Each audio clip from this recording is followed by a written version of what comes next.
I am your host, Seven. With me is my partner in crime, Dan the Dick Werner. Welcome to those of you also that are catching us after the fact on Spotify and West Coast Radio. We are not for kids. We are an adult show. We talk about adult subjects. We try to set up shop where sports and humanity intersect and talk about the human side of sports. And sometimes that gets messy. Sometimes that gets messy. Things like shit and fuck. Cocksucker. Fuck. This is definitely one of those shows that the kids do not need to listen to. And we want to be honest and give everybody a heads up because we are going to crack open a cold one, sit here in our shades, and see how weird we can make it tonight. I only drink hard liquor now. Oh, only really? Hard liquor. No, not really. I mean, I still enjoy a brewski, but yeah. Oh, we got the Oktoberfest. Oh my God, this stuff's delicious. Yeah, Sam Adams Oktoberfest. Shout out to them who are not sponsoring us, but should be. Man, it has been one hell of a week. It's like pumpkin cider and awesome beer mixed together. I first tried it when I was working at D&G, and I started getting into like the Oktoberfest brews and stuff like that. And this one and Leinenkugel's Oktoberfest are pretty legit. Leinenkugel's is awesome. I love their summer shandy. It's literally just beer and fucking lemonade mixed together. But it's just so smooth. So smooth, though. Fucking Marty Scorsese and Brian Scalabrine could pile up. They could fucking. I saw it one night. They could fucking polish off a whole fucking keg. Fucking Brian Big Ball Scalabrine and fucking Marty Scorsese used to hang out with me all the time, and they could just fucking pile off some Oktoberfest. It's one hell of a story, you know. And also, of course, Jimmy. Before we dive in, I do want to give a special thank you to our friends over at Gunslinger Soap. Gunslinger Soap is handmade soaps and beard products made without all of the junk to pamper your skin. You can go to their website right now, gunslingersoap.com, and sign up to get 15% off of your first order and always free shipping over $30. That's gunslingersoap.com. Definitely check it out. Good friend Sean Selectman runs that company. Firefighter, donates a lot of money to charity. Great small business to support. We definitely recommend them. Brad, a.k.a. Tyler Durden. As we dive in tonight, man, we get started. Jim Irsay really rocked the boat after the owners meeting. At least that's how it looks on the surface. Irsay, interviewed after the owners meetings, made comments that he did feel Commanders owner Dan Snyder did need to be removed and should be forced to sell the organization. His comments made surrounding the 5 investigations, including a congressional investigation into problems in the workplace culture with the Washington Commanders, formerly Washington football team, formerly Washington Redskins. Jim Irsay took that call in his Lamborghini while he was driving drunk. He took that call. That's why he wasn't real. No, I'm just kidding. His eyes, it always seems like he's got a little bit of a tear in each eye and they're kind of glazed over. So one could believe that he knows the bottom of more whiskey bottles than Jack Daniels. Really good whiskey, though. He's just drinking that $700 bottle of shit on fucking $2. He pisses Jack Daniels. Getting drunk as a motherfucker, warm drunk. And he got his money through the oil business, similar to Jerry Jones, right? Am I right on that? It sounds right. I honestly don't know. I know that ranching or something like that. He's some redneck company. He's a white guy, old billionaire. Nobody knows where he came from. It could have came from probably oil money. For fuck we know, yeah, probably. Arms deals, oil money, and the occasional cattle ranch that he buys at a low price and exploits for everything he can, and then sells it for a profit. Exactly. Irsay was when he was done with that meeting. They were like, "Hey, do you think Dan Snyder should be removed?" And he was like, thinking about things that he's got caught for in the last 6 months. Or it's been like 6 years, but still, like things that he's got caught for. I was to say he's gotten caught for some stuff before, hasn't he? Absolutely, a couple DUIs, I think. I don't want to quote it because I don't want to, but yes, he's. What was it? Yeah, there was a big one. I feel like it was like him and cocaine and hookers, but like that's just maybe. I mean, if you one look at Jim Irsay, and it's one could assume he knows what cocaine smells like. Like, I think, yeah. Oh, yeah. Absolutely. Small nostrils, too, so he's always frustrated. He can't get up. Yeah. Just little nostrils. It's, like, I think he's probably the one owner that's definitely juicing. I would say, like, if you look at him, Jim Irsay definitely juicing. He's like the NFL version of McMahon. He's always like red. That's a beautiful comparison. I love is. that. He looks like the NFL's version of Vince McMahon. They always look like they're sunburned. Like they just have a constant sunburn. He's sunburned and constipated. Like, because you see like that strain, like he's just trying to push out a turd all the time. But he's spending too much time at the beach to get it done. His fucking neck veins creep me out. I'm not gonna lie to you. But I mean, when we look at what he said, though, obviously there's some interesting pieces to this because that owners club, you don't have one owner saying something like that about another owner unless the general consensus is fuck that guy. Yeah, when Irsay felt like he could take the high road, that Snyder's in trouble. For real. And I think because he's been caught for a bunch of shit. Sorry. No, and like that, and you're right. But also when you look at things like after Irsay's comments, Roger Goodell was asked what he thought about Irsay's comments and if it was okay that he said that. Goodell was like, yeah, he can say it.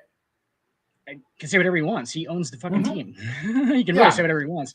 I mean, ultimately, he could say whatever he wants, but that just shows you how, and we've said it on here, like how comparatively bad everything that Dan Snyder did was so much worse than like Irsay has gotten caught for shit. He's like literally a notoriously like not a bad owner, but like a bad guy owner. Like he just does a lot of crazy shit and gets caught for it. He's just kind of a piece of shit. Like just your general run-of-the-man rich white guy piece of shit that you would expect. Like that's the way it seems is the way that we'll describe it. Obviously, we don't know him personally. We don't know all of the facts about Jim Irsay's life, so we can't say for sure.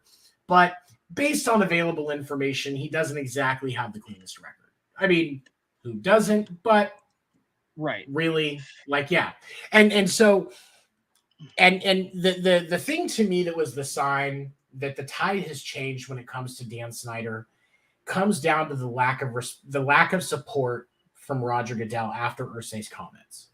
Because truth be told, if this was literally just one owner was pissed, like Robert Kraft, let's say that this was Robert Kraft that was being investigated. When Irsay makes a comment, Robert Kraft should be removed.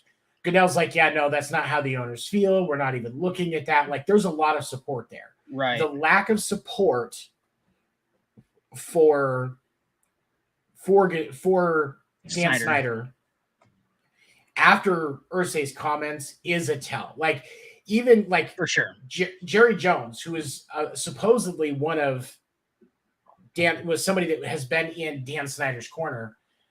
Jerry Jones isn't even coming out and giving a whole bunch, very much overwhelming support for Dan Snyder. We look at the allegations against Snyder with the toxic workplace, sexual harassment, the laundry list of things that were done to the cheerleaders and why they can't have cheerleaders as an organization more is reason enough, in my opinion. Dude, can you realize like how awkward that fucking room probably was? Like, how awkward was that? Like, there was like 90 lawyers, all 32 owners, and then like the front office of the NFL or whatever, and just scoffing. I bet there was literally like dudes out loud, just like, oh, every time Snyder, they had to say something, just fucking scoffing at him. I bet it got real weird in there. Let's just say that. Like, they do not like him. The clique that is the NFL owners, and I think that this kind of clique, if you will, arises in any group of professional sports owners. Like, the MLB owners are a clique. The NBA owners are a clique. Like, it's just, that is what it is, but I think they're white, they're billionaires. They have a lot in common. They've all turned against him. And I was joking after the owners meetings and Irsay's comments, like, especially after what Dan Snyder said about, getting a bunch of dirt on a bunch of NFL owners. If Jim Irsay gets outed as outed for something in the next 6 months or really at any point, like you have to look at Dan Snyder first and see if Dan Snyder or money behind Dan Snyder was involved in that information coming out. Not saying if it's something bad that like Irsay shouldn't be punished for it because of how it got out, but Dan Snyder was probably behind it.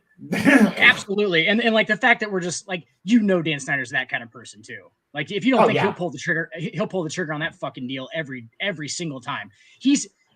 I would be a little bit afraid, honestly, of Dan Snyder if I were an NFL owner at this point, because that motherfucker, dude, he'll run through some shit trying to keep that team. I guarantee it. It's just a pride thing for him at this point. He's just a fucking rich asshole who just fucking is just like, he's like, I'm never going to fucking sell his team because I earned it. Okay. I earned it. And that's what he's going to do.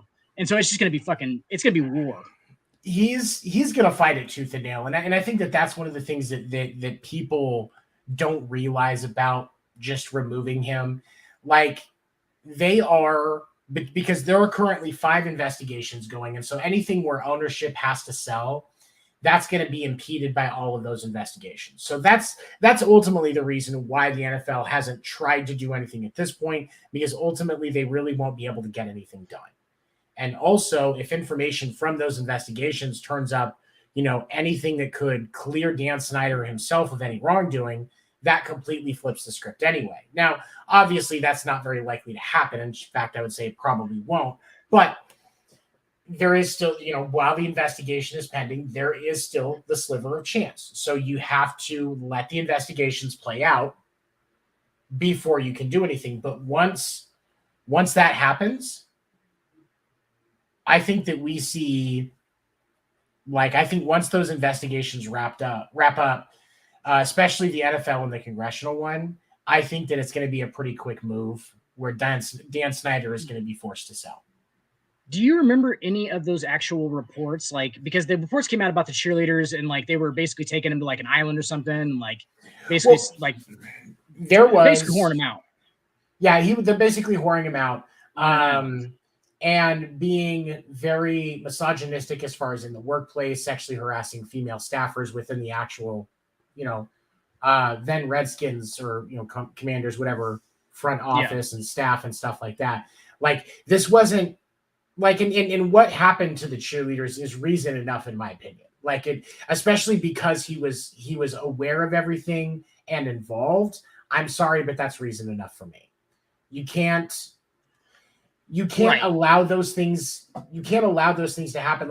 Because players aren't going to want to really commit to Washington as an organization with Dan Snyder there, because, you have daughters, you have sisters, you have mothers, you have female friends, wives, all that you're going to think about how this man would have treated them before he got caught. Because the changes that have come in the Washington Commanders organization, workplace culture, have not come because Dan Snyder proactively made these changes. They have come because Dan Snyder was caught and was forced to make changes. 100%. And do you think those people, even if it does change, Tony, what do you think those people that play for him are going to do anyway? They're going to be like, oh, well, he obviously didn't change this shit on his own fucking, on his own merit, basically, like you were saying. He didn't proactively do shit. So they know that if those things weren't in place and it didn't come out, that he would still be treating those people the same way. So that's why he has to go. He has to go. If you're the Redskins / Commanders, which have you noticed the nomenclature on that is you can call them by their former team name if you're referring to a year in which they were still that team name. Does that make sense? Right. That's the nomenclature on them. With the Guardians. No, and it honestly, it makes sense because with the Cleveland Guardians, Jim Thome played for the Cleveland Indians, right? Exactly. But now they're the Guardians. So you can say Jim Thome played for the Indians because that was actually the Indians then. So you can't it's when I interviewed Cam Carrion's son on winter meetings, and he played for the Red Sox or the White Sox and then spent a couple of years with the Indians. He played for the Indians. That's just what it is. Yes, the team name has changed, but it was that. It is what it is. But there's so many things here that you have to just really consider with how much has to have changed for the end of the protection of the clique. if you will. Like I would say not only are they sick of the bad press and all of the conversations that aren't about football, they're about Dan Snyder being a misogynistic dick waffle. You've got the negative influence that appears on the NFL as a whole for allowing things to continue. You've got, how it makes owners look, because like ultimately, like when you think about what Robert Kraft did, getting a hand job from two prostitutes down in Florida that, we later found out were being trafficked, and he was not aware of that. But, there was that spike in the jokes and the keyboard warrior outrage that nobody cared about. But it went away. Right. This isn't something that's going to just go away by not talking about it. The NFL doesn't have a choice but to act. No, and while Robert Kraft and Dan Snyder are like the polar opposites of like NFL owners. Like we bag on NFL owners all the time for being fucking like rich pricks, but like there's probably honestly like 7 to 8 to maybe 10 of them maximum that are probably just normal, pretty good dudes, right? Who actually hate Dan Snyder as a person because they probably know way more than we do. They probably know way more than we do, and it's probably super fucked up. And like they're probably just like, that guy's a fucking douchebag. Like they just stay away from him, right? But like I don't think he was even part of the other clique though. Like those, all the dicks that just like basically like they're not criminals or like they don't hurt people per se, but they're probably dicks. Even they were like, I don't know if Dan Snyder was even in that, because I feel like Dan Snyder, for probably the person that he is, and this is from just stuff that we've obviously heard, like obviously like you said, like they got the investigation needs to get done before we make a judgment on if he's really a fucking monster, or like he just basically knew this shit was happening, but like he wasn't that, like he knew it was happening, which is bad enough, but at the same time like he wasn't like he was there, which I actually think I did read something about how he was actually there for the cheerleader stuff. On that, yeah, the cheerleader stuff on an island. He was, a lot of that stuff, because like there was allegations that he was having cheerleaders spend time with individuals that were going to be like top tier advertisers and investors and executives from those companies, because he needed that under the table squeezer to make sure they were relaxed enough and willing enough to take the deal. I actually read, I think we both did. I actually read most of that report. Like I read quite a bit of it, and dude, it's clearly that he's whoring the cheerleaders out for. Yeah, that's exactly what he was doing. He was pimping them out. Yeah. But they were getting paid a bunch of money. And I know that a couple of them actually said, like, they were like, well, it was like really good money. Like they were basically just like, okay, they didn't care about doing it, honestly. But it's because they were like, I just get fucking paid a shit ton of money. But it's still not like, then those are the only ones that need to be there. Clearly the other women who were there who said something about it were not in on the fucking thing, right? Like they didn't know what the fuck was going on until like they just showed up one day, like their first year, and they have to go to this island. They're like, oh yeah, we're just gonna like take some pictures like we usually do, right? They take a lot of pictures and stuff, cheerleaders. And then it got weird, and they had, and it was just blindside. Like they were basically springing consent, and then basically like, I'm sure you didn't have to, but it was highly implied that you had to. Well, you know what I'm saying? There is allegations of girls that didn't cooperate that lost their job. Yeah, which that's a pretty clear indication of a culture that is illegal. I think that's the definition of sexual harassment in the workplace. Yeah, that's and a violation of retaliation laws. Every state employment laws have retaliation laws. Like companies have all these policies about, we will not retaliate against you for reporting these things to us so we can deal with them, and you're protected from your manager being able to retaliate against you for turning them in for shit that they shouldn't do. Well, he was literally just doing that, and that's actually a violation of the law. The reason companies have those policies, obviously, they want to do good business and take care of their people, but ultimately, it's the law. They have to. Right. They just don't want to get sued. That's why they have all those policies. Right. They don't want it to get to the state and then getting sued for doing something that, that they should just take care of it from within and not let it happen. So that's where, this is one of the big reasons why Dan Snyder is under the magnifying glass with the NFL, Congress. There's some state investigations going on. Hey, what's up, Will? Should have happened like far before this though, too. And like that's the fact that they're just getting around to this. And that's the thing. Like now, some of these investigations have been going for a couple of years, but based on the information, this is something that's been going on for over a decade. Yeah. Why is that like, how does that get that bad? That's what I don't understand. Power. How many people have to be so fucking complacent that it gets that bad? That's what I don't understand. Like, bro, $1 billion shuts a lot of mouths. It shuts a lot of mouths. I don't get and it, man. feeds a lot of mouths.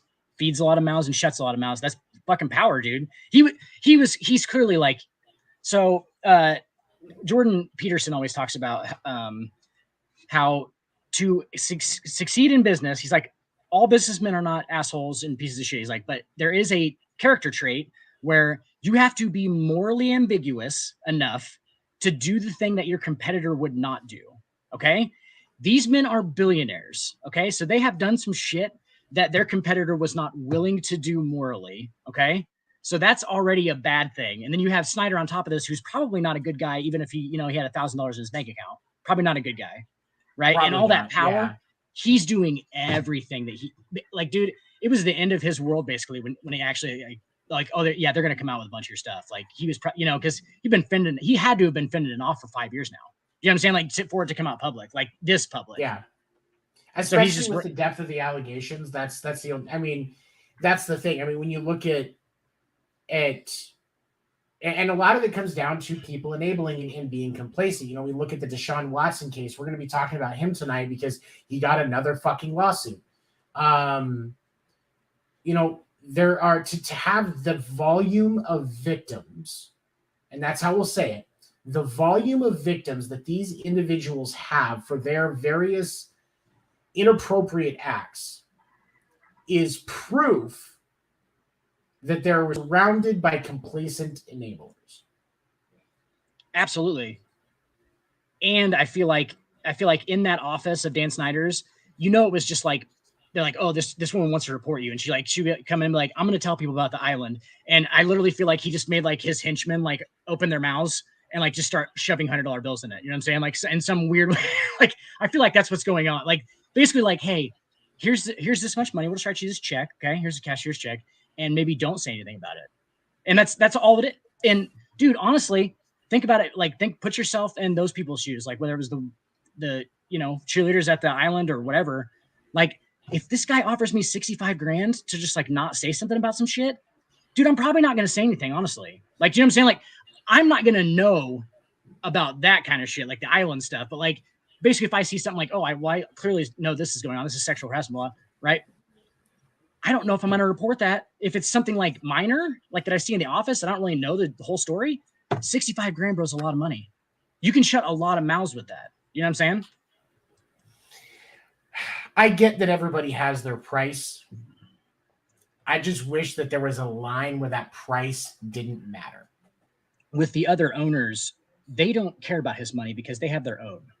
So right. They should have been you know what I'm saying? Like, you can't expect a person who works there as a janitor or whatever, who's, witnessing sexual, or you can't expect them to be like, I'm going to stand up for what's right. Cause I don't know if, you know what I'm saying? Like, I don't think a whole lot of people do that. Do you? They should. They should, but do you think they do? It doesn't happen. No. And you're right. And that's the contrast is it should happen, but it doesn't because there are so many of us that are so driven by the financial side of things that we take the bait. And I say we because there could probably be some situation where I'm at a weak point, something happens, and somebody goes, here's this amount of money to shut up. And we're all human. I could, I'm not going to be arrogant enough to say that I can't be bribed. But I as much as I would hope to be able to do the right thing and tell someone to go fuck off to, despite being offered $1 million to keep quiet about something that needs to be known. But, what's my situation? What am I dealing with? Am I dealing with my lights getting ready to get turned off? Is this, my 3 kids who I can't really, like, I struggle to take care of, honestly. Like, it's that kind of shit. Because that's how they do it. They don't just go, oh, hey, here's $1 million to shut up. It's, hey, you're struggling financially. Yeah, I understand that you saw what you saw. But this $1 million would put you in a situation where you don't need to worry about what you saw. You don't have to think about it because you have a new house and you can invest in whatever business you want. Just go away. Encourage them. They probably encourage them to move away and resign willingly, right? Like maybe just move down to Orlando, you know? Yeah, Orlando's here's nice. This is your severance package. You know, they're gonna because they're salesmen. That's what they are. They're salesmen. You know, exactly. Order. And so there is, you know, and we can all say, "Oh, I would never," but you're not in that person's situation or what they're going home to and what their motivation was for taking that money in the first place. I want to specify. You know, it's selfish, but it is what it is. If we knew, I agree with you. If we knew everything that Dan Snyder was doing, like we knew the whole fucking story, right? We knew all the facts and everything, then it's going to be hard for me to honestly probably take money for it. Because like at that point, that influences so many different people. And I feel like that's bigger than you. Do you know what I'm saying? Like that's bigger than you, like your own financial gain. For the small situations, because, you know, remember, the Dan Snyder situation is not just one thing. It's a bunch of small things that happened over time that have turned into a big thing, a pattern, right? Just like Deshaun Watson. The problem is, you know, yes, Deshaun Watson sexually harassing and assaulting one massage therapist is a problem. But the fact that he has been able to do it to this many women, that's a bunch of small things over time that were allowed to happen.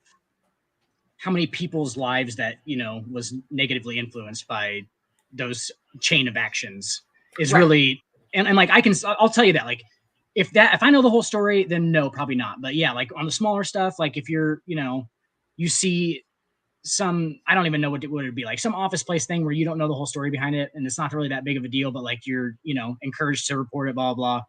And then that happens. I honestly don't know how many people are not taking that money. Do you know what I'm saying? Like if they don't know the whole story, they just think like, oh, well, that's just like one employee doing it to another one. You know, it's not the whole, this isn't the whole network like it really is. You know, I can see that, but they take the money at that point. But like, if you know the whole story, I get it. But yep, yeah, and that's the thing is it's really, really hard. It's really, really difficult because there's just so fucking much. And no one person outside of basically Dan Snyder himself has been involved in every single one of those situations. Right. And that's how, and I think that's ultimately the answer. That's how the silence stays, is it's not the same crowd over and over again. You think Dan Snyder has had the same assistant for 20 years? No. Dan Snyder goes through assistants like he goes through underwear. Every 6 months, new ones come in. You know? Just right. They just, I mean, they just think that that's normal. Like they're just like, yeah, well, they obviously, you know, they got a better, and sometimes that happens too. They'll offer you a better fucking job somewhere else. You know what I'm saying? Like, oh, we're going to go ahead and promote you and move you to blah, blah, like also this and that and sign this gag order and then you go away. And it's like, okay, so I had a guy tell me one time that he's like, you know how people talk shit on snitches all the time, right? Anybody who snitches on somebody else. He said that snitches get stitches, all of that stuff. He said that you don't know. He said that you don't know. He's like, the only time you can talk shit to a snitch is if you have been put in that situation and not snitched. He goes, because you don't know how you would react. Because you might be looking at 10 years, right? Or some guy's name that you don't give a fuck about. And he's like, which one are you usually taking? He's like, if you actually are put in that position, which one are you taking? He's like, so you can only talk shit to snitches if you've not snitched, if you've been made to, you know, you took your time like a champ, right? And it's kind of the same thing as like we don't know you've taken the fall, you've taken the hit that you shouldn't have for somebody else. Yes, right. Or like you were only a small player, but because you wouldn't give up the big player, you got the full brunt of the punishment.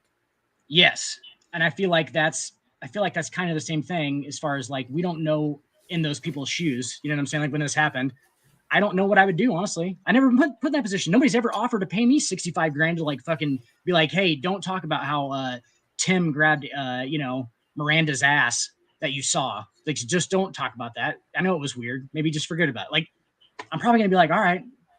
I feel like, you know, whatever. Yeah, and because of the career impact that having the NFL on your resume has, you also don't want to worry about negative professional repercussions of, having a bad reference from your time being employed or interning at the NFL. Nobody wants that, because that's some heavy weight. And I think that's where, and that's what makes what Dan Snyder did even worse, because he leveraged that power on these individuals to get what he wanted. Power and money. And he did it for probably, I mean, you said a couple of years that some of the investigations have been going on, but like, that's those just allegations that go back over a decade. Right. That's what I'm saying. Yeah. So like that, like it's a culture. That's what happens. Yeah. That's what happens with the what are they? The Senators? I'm just kidding. The Guardians? Is it the Guardians? No, that's the Cleveland team. Okay. No, I'm just kidding. The Commanders. But yeah, that's how it's been with the Redskins and the Commanders, because even back to the Redskins days. Right. And so I hope that the owners can get something done. I hope that through the investigations that things get, that people get justice, because ultimately that's the thing. Justice needs to be served. And that's often a comprehensive answer where not everybody wins, but the ultimate result is that something is done. Because the truth is it's not always the case that something can, that everything that we want can be done. In a perfect world, if all of these allegations are true, Dan Snyder rots for the rest of his life in jail. But that's probably not going to happen. No, there's not a snowball's chance in hell. But realistically, he can be forced to sell the team. So yes, while he's had his money printing business and he's going to lose it, and he's still, he's going to lose it. Yes, he's still going to be a billionaire once the sale. Let's not closes. weep for Dan Snyder. Yeah, I think he'll be, right. He'll be all right. But at the same time, he owns it. It's what else can you do? Like, even just being able to force somebody to sell their business as the owner, and they're the owner, like that's just a remarkable thing. Right. That doesn't happen. Like on a normal person scale. You know what I'm saying? Like just like a business owner who owns a car shop or something. Like if they run a fucking terrible piece of shit con artist shop, they don't really ever get forced to sell it. They can get criminal charges and get, what I'm saying? Like, and get a bad review on Yelp, but like they're not going to fucking get criminal charges and somebody's not going to sell, or they can get criminal charges, but nobody's going to make them sell their business. They're still going to own it. Whether that business has a bad name or not, like they're still going to own it. That's the weirdest thing to me is like, I don't get how, I don't even know how you can make him sell it. You know what I'm saying? Like for what? What other, point in America does that happen? Like at a lower grade, a lower scale? It doesn't. Right. Does it? Unless I'm missing something. I mean, I think it does. You think it does? Okay, wait. Matter? Hold on. I think it's all right. What's the Yankees Astros score? I don't think you want to know. Is it 6-2? 3-2, top of the ninth, from what I can see. Presley's in. Yeah, here we go. Ryan Presley is the weirdest closer I've ever seen him. He's like a starting pitcher closer. He literally is like he has 4 pitches. He comes out does he just not have like that? He used to be a middle reliever, I know. Like he would go long innings or longer innings for a reliever. But now he's a closer and he doesn't throw yet. He throws like 95, right? And he has 4 different pitches. So I guess that's what he's doing is just probably throwing all 4 in sequence, right? You would just throw them all randomly. Right. Try and confuse guys for 3 outs, basically, right? I mean, that's basically what that's really all he can do. And when you look at he's a talented pitcher. You've got where they're at in the lineup. It's Rizzo, Torres, and Donaldson coming up. I mean, that's a meaty part when you're only down by 1 run, and you can get a 15 pitch at bat out of Rizzo if he does it right. So it's an interesting thing, but ultimately, I think short of a miracle, chances are you're probably going to see the Astros go up 2-0 on you, buddy.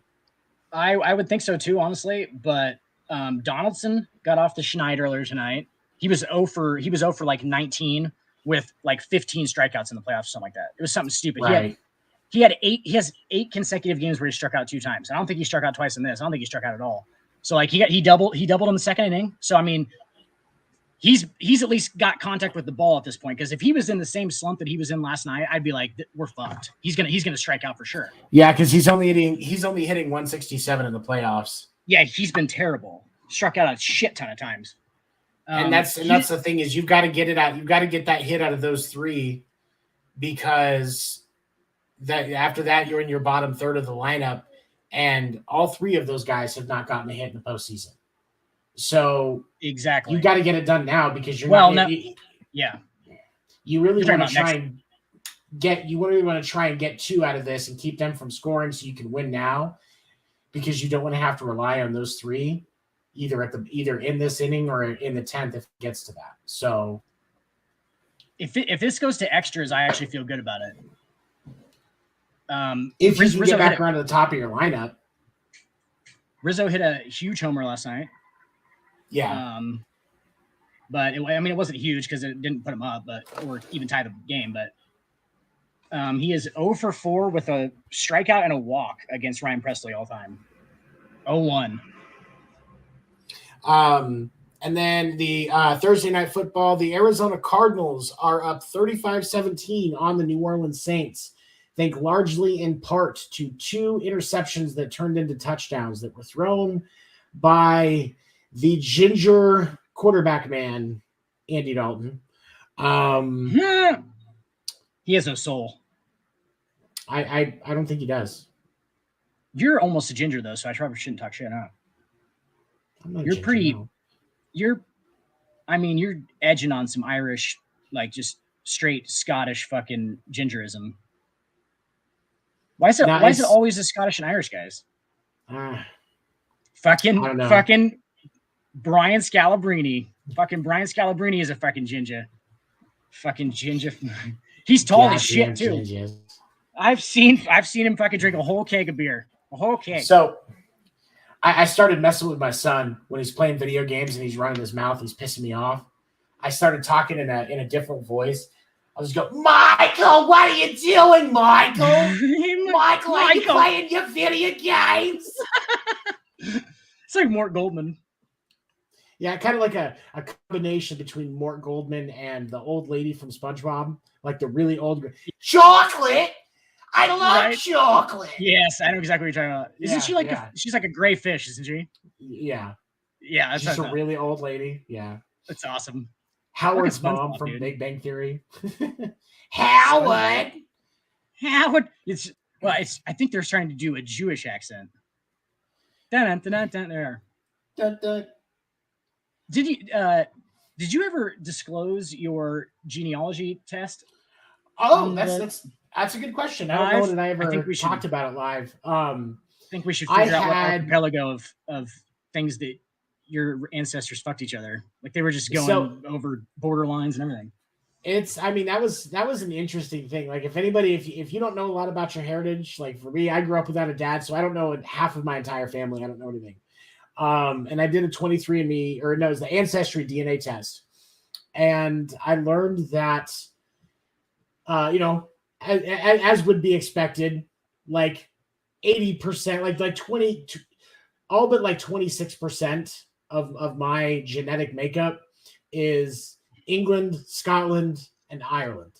Right. Like, right in the middle of Ginger Alley. Just like super, super white, as can be expected. But then the other part, this very specific part of Central Italy that it gave me, which I thought was interesting, Lebanese, a little bit of Lebanese and Albanian, a little bit of Middle Eastern, like Jordan, stuff like that. Greece. One of your ancestors bought a wife over there. Yeah, I would say that somewhere along the line, somebody banged an Arab. That's 1712. They were on the Silk Road, just banging Lebanese people. Late 1800s, early 1900s, somebody was banging a Lebanese chick. Like, I think that's what it was. I mean, good for them, Hey, more power to you as long as it was consensual, right? It took like a month and a half to get to another country at that point. So they were just like staying there. You know what I'm saying? Like they just basically had to stay there for a couple of months because it took them a month and a half to get there through camel. Through camel. Camel, where it's negative 30 at night and 114 during the day. Like, can you imagine though? Because like now, like we have with the great thing with technology and stuff in modern day, like we get home from a long sweaty day, we can take a quick 5-minute shower, and then we're good for our partners. We can have that fun, play around, and reconnect, if you will. But back in that day, if you went a month and a half without seeing your partner because they were riding across the desert on a camel, it took a few days before you could handle being around them because the smell was so bad. You had to hope they went down to the river and washed off when they got home. Because otherwise, like, you didn't want to be in the same hut. They just had like a bowl that had water in it, and everybody just used it it was just a big, communion shower bowl of grossness. Of grossness. So fucking Presley struck out Anthony Rizzo. Anthony Rizzo, 8-pitch at bat, strikes out on a 2-2 count. Torres just struck out, it looks like. Now he's got I think there's 2 strikes, unless he did just strike out. No, did he? No, 1-2. Yeah, that's what I thought. Unless you're ahead of me. I think the ESPN feed is because I'm watching on the ESPN website, just the games, the Gamecast feed. And you have 2 outs? Yeah, 2 outs. Josh Donaldson's up to bat. Oh God. So I'll just let you, because you're like at least 15, 20, 30 seconds ahead of me. I don't know how, but yeah. So good. Tell the future. Torres strikes out. Torres strikes out. So we got 1-0 count on Josh Donaldson with Presley up to bat. 2 Ks so far for Presley this evening. And then second pitch down and away as well. 2-0. Josh Donaldson just trying to get back into it after being down for a little while. I think, he was, dude. He was injured for a while, wasn't he? Yeah, he was injured towards the end of the year. What is going on with him is, what is it? What's going on with him is that his bat speed is not what it used to be because he's getting older, and I think he does that big leg kick and he tries to fucking swing really hard. And I like him at the end of the games though, because here's what's happening. He's nervous right now, so he's gonna get his foot down sooner. And when they just like try and make contact, dude, they're all really fucking good. And what's going on is like they just try to homer all the time, dude. They're still the Bombers at heart. I think they all just want to hit homers because they hit like 200. They had like 260 during the regular season. That's ridiculous. They were the only team with 30 plus, so they're just used to just ball. I mean, Judge hit 62. They're just used to fucking the ball going out. Like that's how they're gonna win. Donaldson fouled one off, and then another ball inside. Count is 3-1 for Josh Donaldson. Okay, so you're not too. Yeah, you're about 30 seconds ahead of me. I got 2-0. But Gleyber Torres too, man. That big leg kick is killing him because he can't get to the ball, dude. He's late on everything. When I'm going into my seat, because I was thinking about it the other day, because I know there was one time where I talked some on the winter meetings. I was interviewing somebody and I kind of talked some shit on power hitters that kind of lift their leg up like that. And so I was thinking, I was like, wait, I tried to go back and think about my swing. I was like, I step into it a little bit, but I'm talking my foot's maybe this far off the ground. Like, maybe, right. Which is actually a pretty high leg. 8 inches? Like 8 inches. That's a high leg kick. That's not very, like, and it doesn't even, like, I don't even pull back. It's just like I lift it up, and then as I go into my swing, I plan it and make sure that power transfers in. You're creating momentum. You're creating momentum like a golf swing, basically. Like you're kind of getting, back into it, and then that's basically what it is. It's like you're just coming through the ball, and like what's happening is these guys fucking have that big leg kick, and they're getting behind everything because Donaldson can't swing like he used to. He's 37 or something like that. Like he's not. Donaldson walked, so you got one on with the elite power hitter of Giancarlo, dude. Is it really? God damn it. Oh, we are in the late stages, aren't we? Yeah, Stanton's third in the lineup today, and he's also 0 for 4. So struck out probably 3 times. No, he didn't. He didn't. He hit a couple. He put a couple in play. Struck out maybe once. He just struck out in the 8th. His first 2 hits, his first 2 times at the plate were ground outs. I can tell the future too, Tony. No.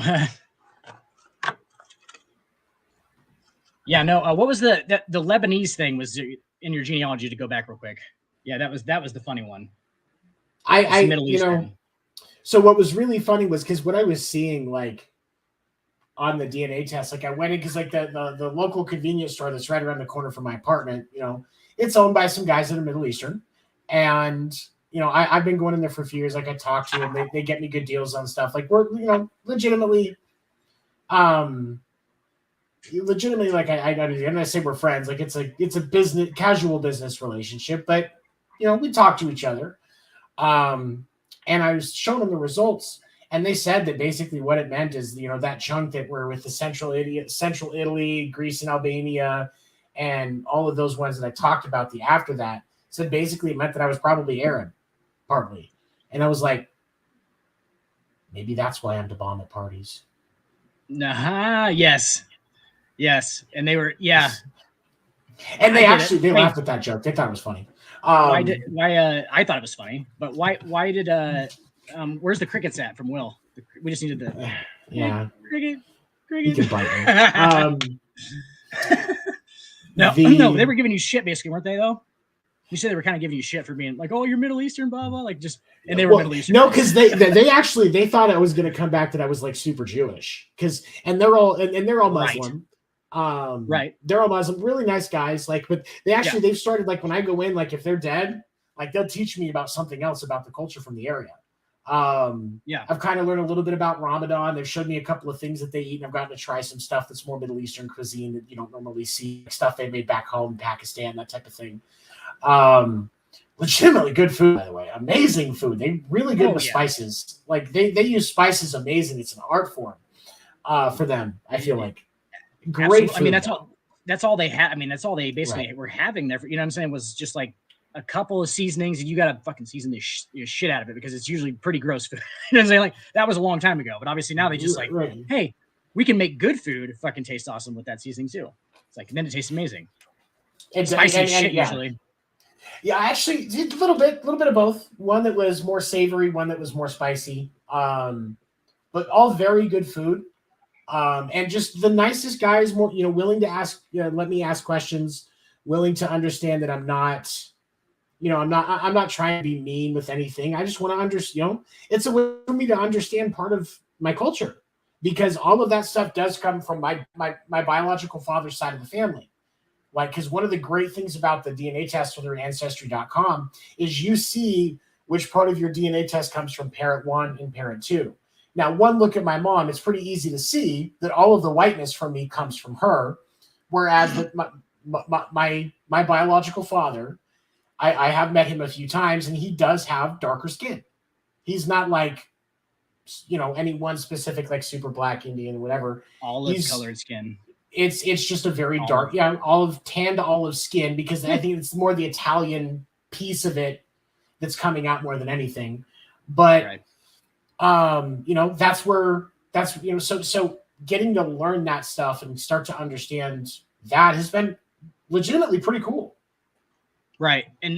And so there's the very, very small percentage of Muslims who blow things up. And then there's about 10% that just actually hate Americans mostly because we're not Muslim. And then there's like the other 89%, right, is dudes who just like they don't take that stuff fucking literally, and they don't think that you should hate everybody else who's not, you know what I'm saying? Like they still believe in it. They're still Muslims. They're just as good a Muslim as any other Muslim, right? But like they just don't believe that you should probably like kill other people just because they don't because they're just realistic and probably kind of intelligent. You know what I'm saying? He's like, I think that's the other 89%. The guys that run that shop that were talking to me, like when I started asking questions to understand about Ramadan and, understanding why they do it, because they're not super, they don't like super practice or anything like that. Like they told me they don't go to, whatever the mass temple, mosque, whatever it's called. They don't go all that often, but there's still certain things that they do, like they practice Ramadan. And the guy that is the majority owner, he told me, he goes, man, I tell you what, the reason that I do it is because it's good on the belly. I lose some weight and my mind gets clearer. And exactly, dude. That's what they're right. That's what they're there for. And that's the thing. That's what's great about these guys, because they're older, so they're more, they understand that their role as an older individual for their culture is teaching. And that's what they do. And they do it in a great way. I've learned a lot of things. They haven't said, hey, you should come to mosque with us. No, it's like, hey, do you want to try this food that's really, really good? Hey, you have a hookah, right? Yeah, okay, just making sure. Since you're Middle Eastern, you're required to have one in your home, even if you don't use it. Oh, okay, yeah, so I have 4. Which is true. I do. I used to collect them. Right. Because because down here in Phoenix, I was down here from 18 to 21. And if you weren't 21, you couldn't get into the bars even as a DD like you can in some states. And so we would all go to hookah lounges and pool halls. Well, the place that I usually went to was a combination of the two. And so because of that, I ended up really falling for, liking hookah, because for those of you that don't know, normal hookah nowadays, it's an organically grown tobacco that you smoke out of it that's actually been soaked in different flavors of molasses. Delicious. And absolutely amazing. You get nice thick clouds of smoke, like vapors, but it's a little cooler. Very relaxing because it does have a little bit of nicotine in it, but less than a cigarette, honestly. And I think it's got like the awesome properties of natural tobacco too. You know what I'm saying? Like it's a little bit Right. more natural, not so processed. So it's like, it's kind of just, it's very relaxing, like how it's Yeah. supposed to Yeah. be. Like, And the great thing about hookahs is like they're designed to be so social, because like typically like you'll have hookahs going and like you're either passing hoses around, or you have the style where it's got multiple hoses so that everybody's got their own. And this is where in a lot of the Middle Eastern culture, a lot of these men, they just sit, and this is where they talk about what's going on in the world. They talk, they listen to each other's problems and help each other out. Like that's a time where, a lot, especially in a lot, because they're more patriarchal, if you will, in Muslim cultures for the most part, the men are sitting around, and this is guy time. That's what they do. For American men, a lot of times we're sitting around having beers, drinking whiskey, sitting around a fire, whatever. It's their version of that. yes. And it's a very amazing thing to just sit and relax and do. I'm one of those, I like the sweeter flavors. You definitely like blueberry vanilla is one of my favorites when I sit down and actually have a hookah. But like a lot of the Middle Eastern cultures, they have a flavor that's like a double. They call it double apple, but it smells like licorice. And they'll do flavors like rose, and sometimes they'll cut them with vanilla if you want to make it a little sweeter, because they are very strong flavors that can make you lightheaded and nauseous if you're not careful. But they do a little more earthy flavors, but they're either way so good. Like it's like having a chocolate or a caramel, but in a smoke version.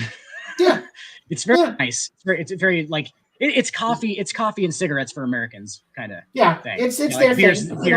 Beers and stogies. Or sometimes they'll get a little crazy and they'll put alcohol in the base of the hookah, and then you're inhaling tobacco smoke that was vaporized through alcohol. It's beautiful, and then you get a nice little buzz going. Nice little buzz. Buzz, but don't do that often, because it's actually very, very dangerous and shouldn't be done. But when is Ramadan? I'm about to suggest something that's down the same road. When does Ramadan start? Honestly, I don't know. I think it's on because the Muslims, I believe it, the way that I've learned it, and I could be wrong here, but the way that I've learned it, they're on a different calendar for that type of stuff than us. I know that, like, I've seen Ramadan happen in the summer. I've seen it happen closer to fall. It could be, hold on, let's see. Come on, Google, whenever it does, Tony, here's what we're going to do. We're going to call it Mush Ramadan, and we're going to microdose mushrooms the entire time. We are not going to disrespect their faith like that, man. Come on. That's just disrespectful. Well, then do what they do. Well, yeah, no, and honestly, like I've actually do it, but then microdose mushrooms. Because I mean, the big piece of it that people talk about is no food from sun up to sundown, and then typically during Ramadan, there's different things that you do in the evenings as part of each day of the holiday, similar to like the like Hanukkah for those of the Jewish faith. There's different things that they do. Like I have a friend who's Muslim, where every year on the first night of Ramadan, he invites people over that are not Muslim to ask questions. He makes they make everybody dinner, hang out. It's a social event, but it's their version of Sober October, but they're also doing intermittent fasting during the day. That's the gist of what they're doing. Outside of the spiritual work that they do, which if you're not Muslim, but you want to see what the experience is like, deal with, what's your own spirituality? Learn about Ramadan and then adapt it to your practices. Like, exactly. I'm not Catholic, but I've given stuff up for Lent before. That's what I'm saying, Tony, though, for real. Yeah. That's all I'm saying. It's like, just you can learn about that stuff for other people. Yeah. I like that thing that the dude at the gas station said, or the shop said. He basically said, like, I just, it's good for me. Like, I feel better while I'm doing it. You know what I'm saying? Like, I actually feel better just naturally. Like, I'm not like, he's probably not into like all the ritualistic stuff, which is fine, whatever. But like, he's still just doing it, and then it actually makes him feel good. He's like, I love that, because that's what it's actually for. It's not for all the, you know what I'm saying? Like, it's not for all that. It just makes you feel better. And like, they just, general wellness is what they understood about it. They're kind, and I think they approach their beliefs in the same fashion that I do. My faith is important to me, but I'm not going to bug somebody else about it. But at the same time, if somebody wants to ask questions to legitimately understand, I'm going to be happy to sit down and talk with somebody about that, because that means that they're taking an interest in something that's important to me. And I would be a dick if I didn't sit down and, explain it in an objective manner. And I think that's important. And I think that's an important discussion, because there's so many people that look at their beliefs through rose-colored glasses. Like, I understand, I identify as a Christian, even if I don't, practice this the same way that most Christians do. I identify as a Christian. I do so with the understanding of the negative views of religious Christians, but I also understand that I'm not them, and I don't have anything to feel bad for. I don't hate somebody because they're gay or because of their difference in belief. I've never condemned a woman for getting an abortion. In fact, I've driven a few to go get one. But I understand through my own stuff the importance of my personal faith and my higher power versus some nutsack that's throwing a bunch of religious law around that was exactly what Jesus was preaching against in the first place. He was very anti-religious law, and that's so many people forget to make that distinction, and I find it interesting.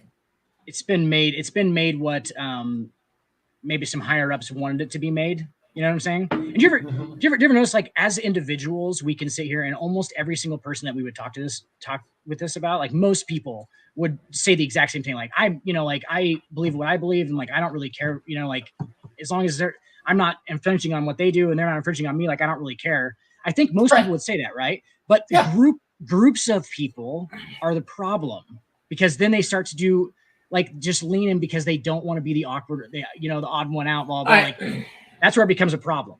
It's we've talked about this before on this show. It's like that quote from Men in Black: a person can be smart. It's smart. But people are dumb. Dumb, panicky animals, and you know it. And there is a, like, and Amber watches it. For those of you who don't know, my partner, Amber, she watches a lot of, like, the investigative murder mysteries and documentaries and stuff like that. Her name's actually Martha. I call her Martha, even though that's not even close to her name. It's not even. There's nothing really similar. It's just a polar opposite. It's great, and she has to suffer with living through somebody that has ADHD and has a completely random attitude. One day we're sitting there talking about finances and we're trying to figure some stuff out, and she looks at me, she goes, "What should we do?" Without even missing a beat, I looked at her and I said, "You should get a pirate treasure map tattooed on your ass." And she goes, "How is that going to fix things?" And I said, "So that when it's sexy time, I could say, 'Martha, fetch me my pirate booty.'" Yes. She did not find that as funny as I did. I think that's fantastic. I mean, I think it's everything. It's genius. I think I am genius. She just does not appreciate my brilliance. I think that's what the problem is. I mean, duh, right? Clearly. I think that a lot too, man. I'm like, dude, I bet, like, can you imagine what it's probably like living with me? Do you know what I'm saying? Like, I think that a lot. I'm like, Jesus fuck, dude. I don't know if I can hack it. I pray for her every day. This look that I'm getting every day. This look that I'm getting out of my right side right now is fantastic. Just a straight. Every once in a while, I'll send her a message. It's like, hey, just like send me a message if you need to get out. I can send somebody up to come get you for your safety. It just says hanging. It's like that picture of that kitten. It's like that office picture of the kitten. Everybody's just like, hang in there. It's like, Tony, I feel like this is serious, but also the kitten picture. Getting me every time. Okay, so before we move forward, we're going to take a quick break, run some ads for all of our shows. Quick shout out again to those of you that are listening on West Coast Radio. We appreciate you. Don't forget, you can catch us live Thursday nights at 10 Eastern on our YouTube Sports Report podcast. Definitely check us out. We'll be back with you guys in just a few moments. Even when you feel low, you can still go. Wrap up your Monday with some laughs. Make sure to join Will, Seven, Dan the Dick Warner, and Josie as they dive into the hottest topics of the week across sports, including baseball, basketball, and the NFL. You can catch the episode live Monday nights at 10 p.m. Eastern on youtube.com/The Sports Report Podcast, or Wednesdays at 11 a.m. Eastern on West Coast Radio. Don't miss the Sports Report Podcast.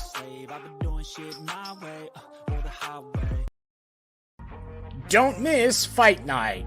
Every Tuesday night, Will Morgan and Josie Haney break down the hottest topics of the week across combat sports, including UFC, boxing, WWE, AEW, and more. Past episodes are available on youtube.com/The Sports Report Podcast, and each episode will air again Thursday morning at 11 a.m. Eastern on West Coast Radio. Don't miss Fight Night. Tune in or tap out.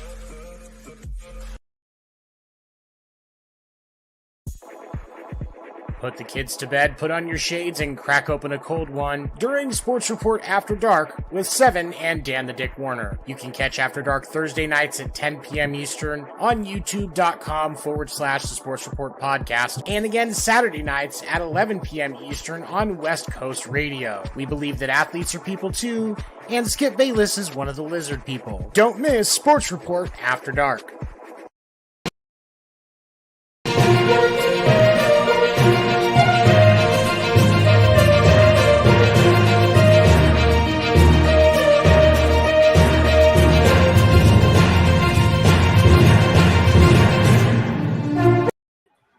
Dan, we have some breaking news.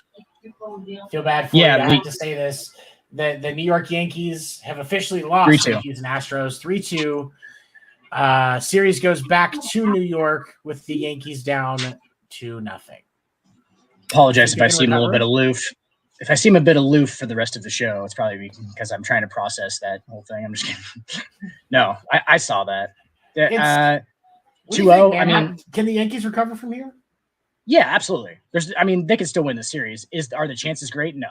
I mean, this is going to be a near historic comeback. If they come back and win the series at this point, like, what's the percentage on down 0-2? It's not great.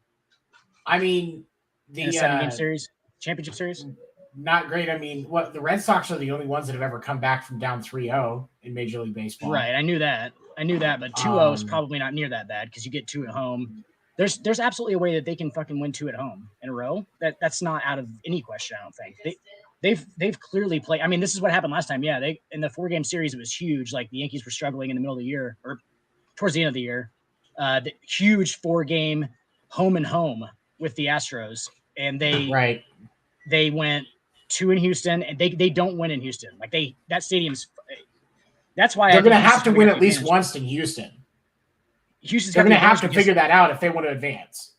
If it goes Game 7, dude, it's in Houston. It's they need to get it done in 6 at this point.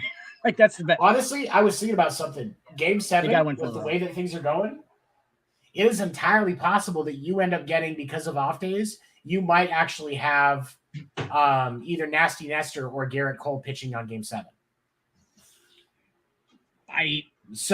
Your odds are better, but honestly, I'm with you. If it goes to Game 7 in Houston, I'm going to take the Astros.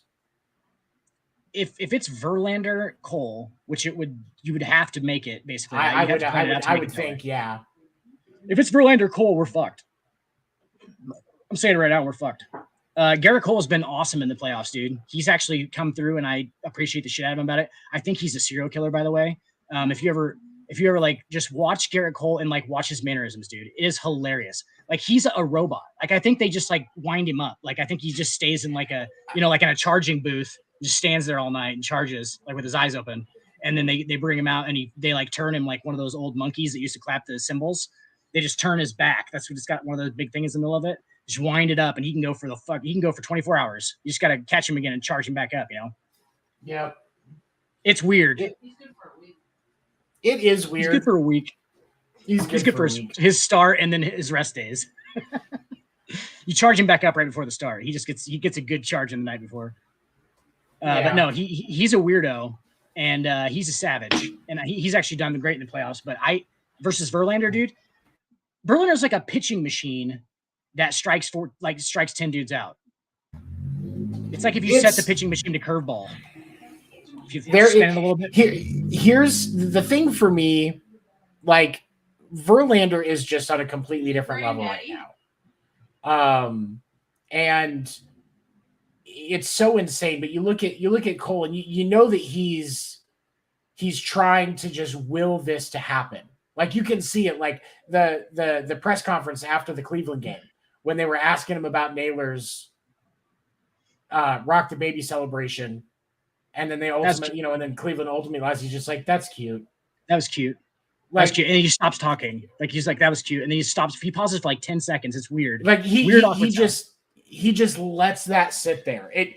He reminds me like Zach Greinke without the anxiety and possible maybe a little autism in there. Like you take that piece. Again, no disrespect to Zach Greinke. He's an amazing pitcher. I absolutely love him. Like I'm just saying in comparative sense, like if you take that piece out of Zach Greinke, that's Garrett Cole. He's like Greinke, like without the eccentricity. Does that make sense? Like he's not very like he's not like out there, and so he's like, which is even creepier. That's some straight serial killer shit. But speaking of Greinke, did you see fucking Greinke's weird ass picture that his wife posted the other day? Yeah, when they went to the Mariners and Astros game. For anybody who hasn't seen it, Greinke went to a playoff game this year in disguise with his family, and it is the most hilarious white guy appropriate fucking outfit. He's wearing like a fucking like Duck Dynasty shirt or something. I can't remember what it is. It's like some like with like a it's a trucker hat that says Bush Light on it. It's some ridiculous like. No, it was one of those like floppy sun hats, little floppy. Yes. It's like one of those with a string underneath his neck like this, right? Yep. He's got it all open, and like hilarious. Wearing sunglasses at night, which is fantastic. Jeans. Like I would have been like, "Hey, there's Zach Greinke right there." I mean, but we watch enough that like, and of course we both like Zach Greinke, so we look at that, we're just like, oh yeah, that's Zach Greinke. Like, but he doesn't want to be bugged because we understand, we pay enough attention that like we're not going to fucking bug him. He's watching a baseball game with his family. Like he doesn't get to actually do that very much. The hilarious part is that we would recognize him, and I think that's the funniest thing. Is like I would literally just be like, "What's up, man?" Like trying to not make it known that I know who you are, but like I'm super excited about it. Like, oh, bro, can I meet you real quick? Like, and they'd be like, "Who's that guy?" Right? But like, he was in the minors. He didn't do very. He never made it to the pros. I just watched him play a lot of minor league ball, and I'm a big fan. I know him from back in Kansas City. Don't worry about it. No, but right, but my mom tells this story all the time, and I'll make it quick.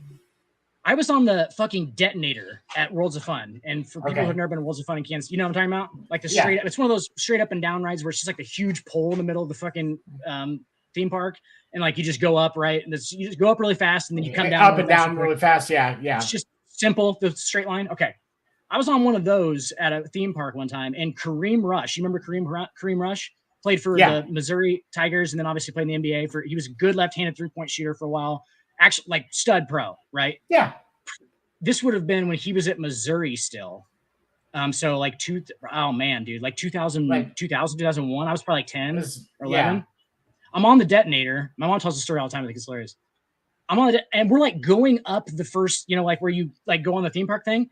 And she thought it was hilarious. I wasn't paying attention to the ride at all because I saw Kareem Rush at Worlds of Fun, and he was like walking with two dudes. And I was like, "Mom, Kareem Rush!" I was like, "Get me the fuck off of this ride!" Like I was freaking out. And she thinks it's hilarious because I was like, I went and got his autograph. Did I have Kareem Rush's autograph on a Worlds of Fun pamphlet? Swear to you. And like, did it in a he signed it on a fucking on a counter in a gift shop where the black girl behind the counter was so clearly hitting on him, like just literally just being like, it was ridiculous, dude. Like trying to go home with him that day. I got an autograph from Kareem Rush. There was like 10 kids. There's like 10 kids around him. Like I was like the last one to get it signed. He was awesome. He was like, "Oh, no problem." He goes, "No problem, bud," and just like kept flirting with the black chick behind the counter. But I mean, come on, he only had one more year at that point before his life changed. He was in the NBA and he couldn't trust him anymore. Like, I was barely super trust excited him at that point because of the fact of who he was, At that point, I was like, so like, I still am like, but like, they were such icons to me. Like I had watched, you know what I'm saying? Like they were such icons to me. And like, this dude is huge, by the way. He's 6'9", so he's fucking gigantic. And like, he was huge. And like, but like, I was just like happy that he said like, hey, no problem, bud. Right. And I was like, I thought that was the coolest shit ever. And he gave me a fucking autograph, dude. He autographed a fucking pamphlet. And he was like being really cool about it. Like all the kids were like coming up to him and shit. And he was like signing everything. But yeah, like, but recognizing Zach Greinke would have been hilarious. And also, absolutely. Yeah, because he was in the fucking most hilarious. People look that up. You guys will get a good laugh out of what he thought of fucking normal Midwestern, white guy looked like. It's fantastic. I mean, it's not horribly far off. Quick update on Thursday Night Football on Amazon Prime Video. Arizona Cardinals currently have the ball and are leading 42-31 against the New Orleans Saints with, it looks like, about 2 minutes and 59 seconds left. If you had to watch the Thursday Night Football game between the Saints and whoever, you might be entitled to compensation. This is the most offensively active game that Thursday Night Football has had. And what was great was at the start of the game, like when the action started to hit off and there was some solid like pass catching and runs and stuff like that. Herb Strait and Al Michaels were like, really? We're getting this on Thursday Night Football? Like they were completely busting on the fact that it was great. It was fucking great. They've had to be there for those. Like they had to sit in a booth and like act professional for fucking 3.5 hours. You know what I'm saying? Like those guys know it better than anybody. They're out there like, oh God, we're actually getting a good game. Fuck, this was a nightmare before. like we had to talk about Herb Street's grandma and shit because we had to make up time because nobody's fucking right. They're like, oh God, we don't want to get that personal. They were talking about Herb Street's grandma and fucking Al Michaels sniffing underwear and shit, whatever the fuck he does. that was dude from the NBA. LeBron James with Marv Alberts. LeBron James with no regard for human life. His calls are so ridiculously awesome, dude.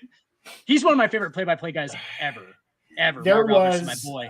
Marv Alberts was sniffing panties. He likes to sniff panties, girls' panties, which I think is awesome. I mean, hey, whatever. As long, maybe he should just go to Japan because he can just get him out of a vending machine. He doesn't have to harass any woman for it. I like to wear them on my head. I get it. I get it, Marv Alberts. Hey, you're still a great announcer, buddy. Picture on Facebook, literally. No. What I like to do is I'll get like, because you know how the girls will get those really soft booty shorts that are just like they walk around the house in. I like to wear those because it's just that soft cradle on the balls. It just feels great, man. It just keeps it from slapping on your. You know what I'm saying? Like that's all you got to do. Just a little bit of restraint. Perfect. But hey, but don't tame the Velociraptor. You know what I'm saying? Like let the Velociraptor run in its own environment, but still maybe just a little bit of a leash. A little bit of a leash. Right. I see what you're saying. Just a harness. It's still going to get to run around the compound, but at least to have a harness, so it's easier to walk it. Can't get away from you. You know what I'm saying? Like don't let it get away from you. Can't let it get away from. And my Facebook picture is actually, I was just reminded of this. My Facebook actual profile picture is of me wearing underwear on my head, and nobody really notices that I have a pair of underwear on my head, but I do. In that picture. Wait, hold on. I have to verify this. Yeah, I have a pair of underwear. I'm like literally wearing it like a bandana underneath a hat. I believe they have. Holy shit! I have never raccoons realized on that them before. Yes, they have raccoons on. That's okay. So those are underwear. I can attach. Those are Alicia's. Those are Alicia's. He's got a fedora on, but under that, between that and his bald head, he's got some women's britches on there. Don't be jealous. Absolutely, and you can clearly tell they are. And nobody. Like if it was in color, it'd be like, oh shit, those are underwear. You understand? Like, right. Like it would be perfectly clear, but you've got it black and white, so nobody can tell. They have raccoons on them. They have trash pandas on them. But okay. Now other stuff that we wanted to talk about. Hold on, let me look back at this. Okay. I would tell you, but I don't read any of Tony's text messages. We'll roll through these really quick. Nathaniel Hackett is not being very well received in Broncos country. Broncos Nation, let's ride. Broncos country, let's ride. Broncos country, let's ride. Is Is it Nathaniel Hackett's fault that we're not seeing the play out of Russell Wilson that we expected? Or did the Broncos really get finessed by Pete Carroll? What do you think? I just don't think that coach can hack it anymore. You know what I'm saying? I just don't think that he can hack it. Where are the crickets at, Will? Oh, hold on. I need crickets. Adam Schefter just announced the Carolina Panthers are trading Christian McCaffrey to the 49ers in exchange for draft picks. Wow. So that works nice. It's gonna be him and Raheem Mostert, right? So Mostert's still there. Yeah, Raheem. That's a solid boost to their run game, and I think that this because Kansas City is getting ready to make a play for somebody. That's why they shifted that money around on Travis Kelce's contract. This makes me more think that they are going for OBJ. Absolutely. I think more now they're going for OBJ. I wouldn't be surprised if they were making room just in case they were getting it, like they were trying to get it, because Kansas City could use Christian McCaffrey, and it would be a better spot for him because Kansas City doesn't run the ball as much, so Christian McCaffrey doesn't have as much of an injury risk. Exactly. And I mean, you have him out of the backfield too, but like Patrick Mahomes is he's a completely different animal, bro. He spreads around to everybody so much that you really don't like, he just does weird shit with like actual skill players. He needs a certain set of skill, doesn't need, but he is best with a certain set of skill players. And like, it's very unique, because I feel like sometimes Patrick Mahomes scrambles every single play. And at the same time, it's so under control. It's like under control scrambling. Like on Madden when you just run out and then bring the pass icons back up and then run out and bring it back.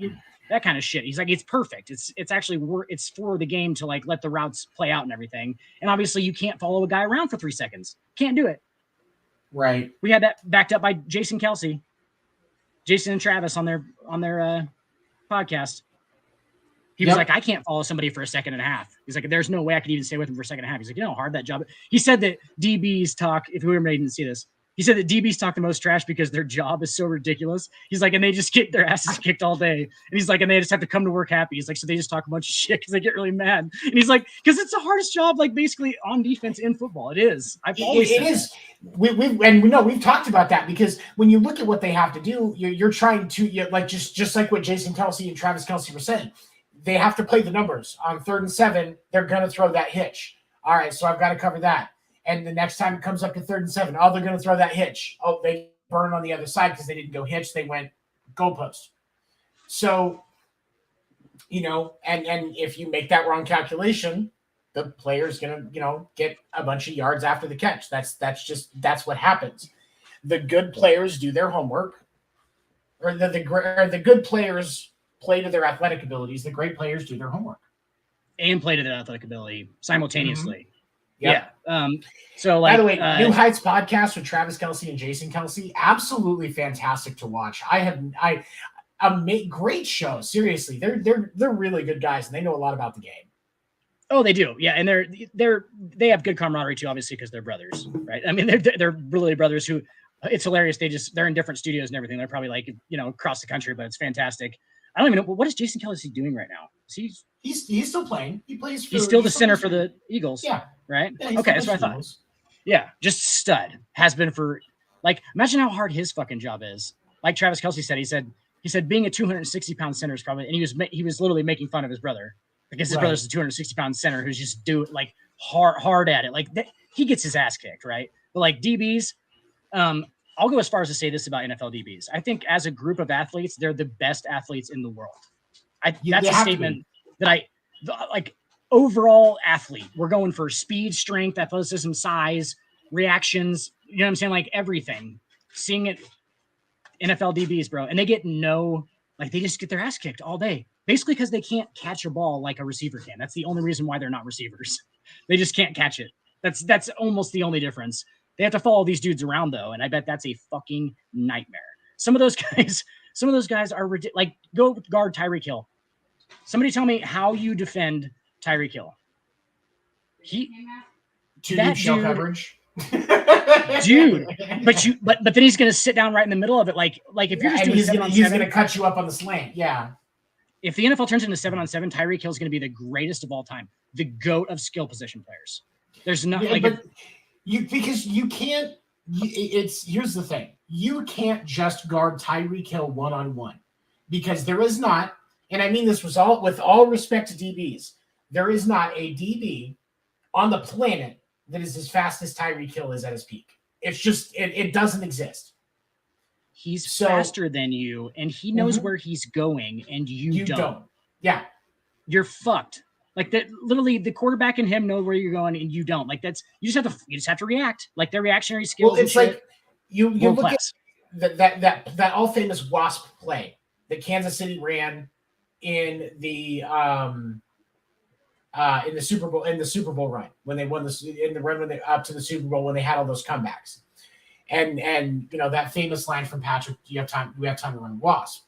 So with that route, as Tyreek goes down, like he kind of like breaks one direction and then he kind of breaks back out and goes like he's kind of zigzagging around. If you don't know where he's going, where he's breaking, and all of that, you have no way of standing up to that, especially with his speed and how much of a burst that he has as he comes out of his break. How do you can't guard that as a DB? Eventually, if the defensive line and the linebackers are not getting to Patrick Mahomes, and he's got the time and the openness, he's going to eventually be able to wait until Tyreek gets open 60 yards down the field, and he's just going to cut you up. Absolutely. It's the greatest singled out NFL play of all time, probably up there with, I mean, basically, yeah, because in the wasp route, he's running what they call a post corner is what he's running. So he's literally acting like he's going to go to the post, and then so you have to turn around and run one direction, and then he's going to take about 3 steps into the post, and he's going to wait for you to turn around, right? So you're going to be running the opposite direction, and then he's going to cut off and go the other direction. It's literally unstoppable, right? If you can give Patrick Mahomes time, it's unstoppable, and Patrick Mahomes makes the throw 99% of the time. So that's all. Like it's unstoppable. That's the crazy thing about that is. You know, in the challenge the DBC, and yes, we make a lot of jokes about like Dan Sorensen getting burnt, but the reason that we make jokes about guys like Dan Sorensen and Eli Apple is because it's not that they're making the wrong call; it's that they don't ever make the right call. So they're trying to rely on the athletic ability, which they're not going to be superior to a wide receiver's athletic ability. It's just not going to happen. Right. And they're not doing their homework to try and make better estimates about where the receiver that they're covering is going to go. And so that's why you see guys like Eli Apple and Dan Sorensen that just get burnt all the time. That's why J-Ram gets burnt all the time. I guarantee you, initially, Jalen Ramsey was about doing that homework and getting involved in understanding his opponent. But because of how much he got built up, he doesn't find that eagerness anymore. He believes it's him. It's not the homework. I think it's actually the opposite with Jalen Ramsey. I've seen a lot of improvement out of Jalen Ramsey as I mean, obviously the dude plays with a lot of fucking emotion. Hey, guess what? You have to. All right. Mm-hmm. He is like, he's probably pissed off because he's getting his ass kicked almost every play. Like literally he loses a lot. Like they literally get beat all the fucking time because it's almost an impossible job. And the weird thing is, I basically said that like DBs are the greatest athletes on the planet as a group, compared only to these probably obviously superior the wide receivers that they're actually trying to cover, which is the fantastic part. Like the only people who are better than you basically athletically, just purely athletically, are the people you have to stop, which is, you know what I'm saying? So like it's crazy. That's why it's great. That's why when you see these guys that are DBs that, you know, like, what was it? Micah Parsons had 11, or no, it was, who was it last year on the Cowboys that had like 11 picks?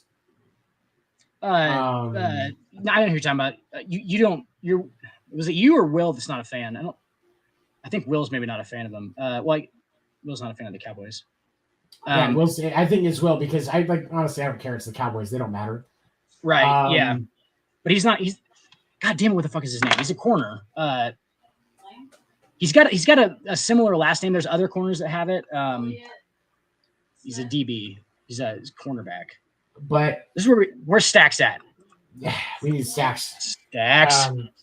No, because CeeDee Lamb is the receiver. Yes. Hang on. Yeah, this is ridiculous. But anyway, yeah, 11 picks.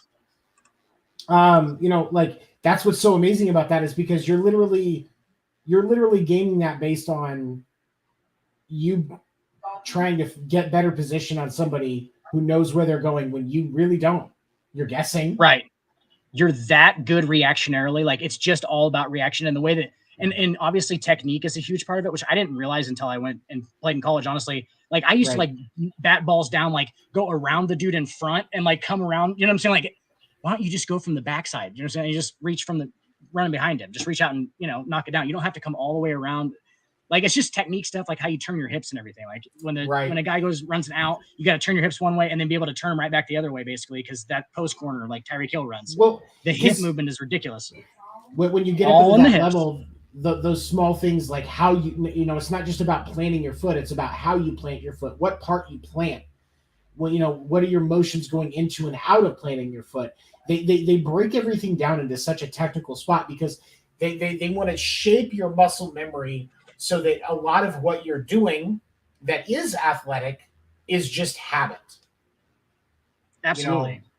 You know, that's their goal. That way, when you make it to the NFL, it's you're taking that habit one step further because it's just so damn hard to cover wide receivers. I'm going to hit you with double Al Pacino quotes there because you said one at the end, or I don't think you realized that you said it. Because it was too damn hard. What he's talking about. And what is it? Son of a Woman? Son of a Woman, yeah. I knew which way the good route should be, but whatever. Because it was too damn hard. But we fight for that inch, gentlemen. We fight for that inch. It is a game of inches. Watch a fucking dude knock a ball down where it's literally it's just like the middle finger.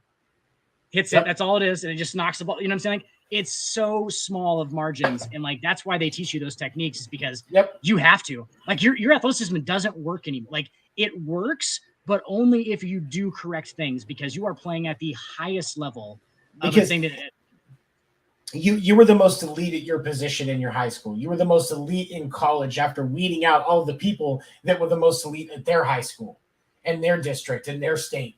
And you're beating out all of these other individuals just to make it to the NFL. So they have to take it that one step further and even get it down to, a game of inches, millimeters. Because if that one finger is like this instead of like this, you may not block that pass. If your hand is here instead of here, you may not block that pass. Or do you need to go with this quarterback? Do you need to have it more like this?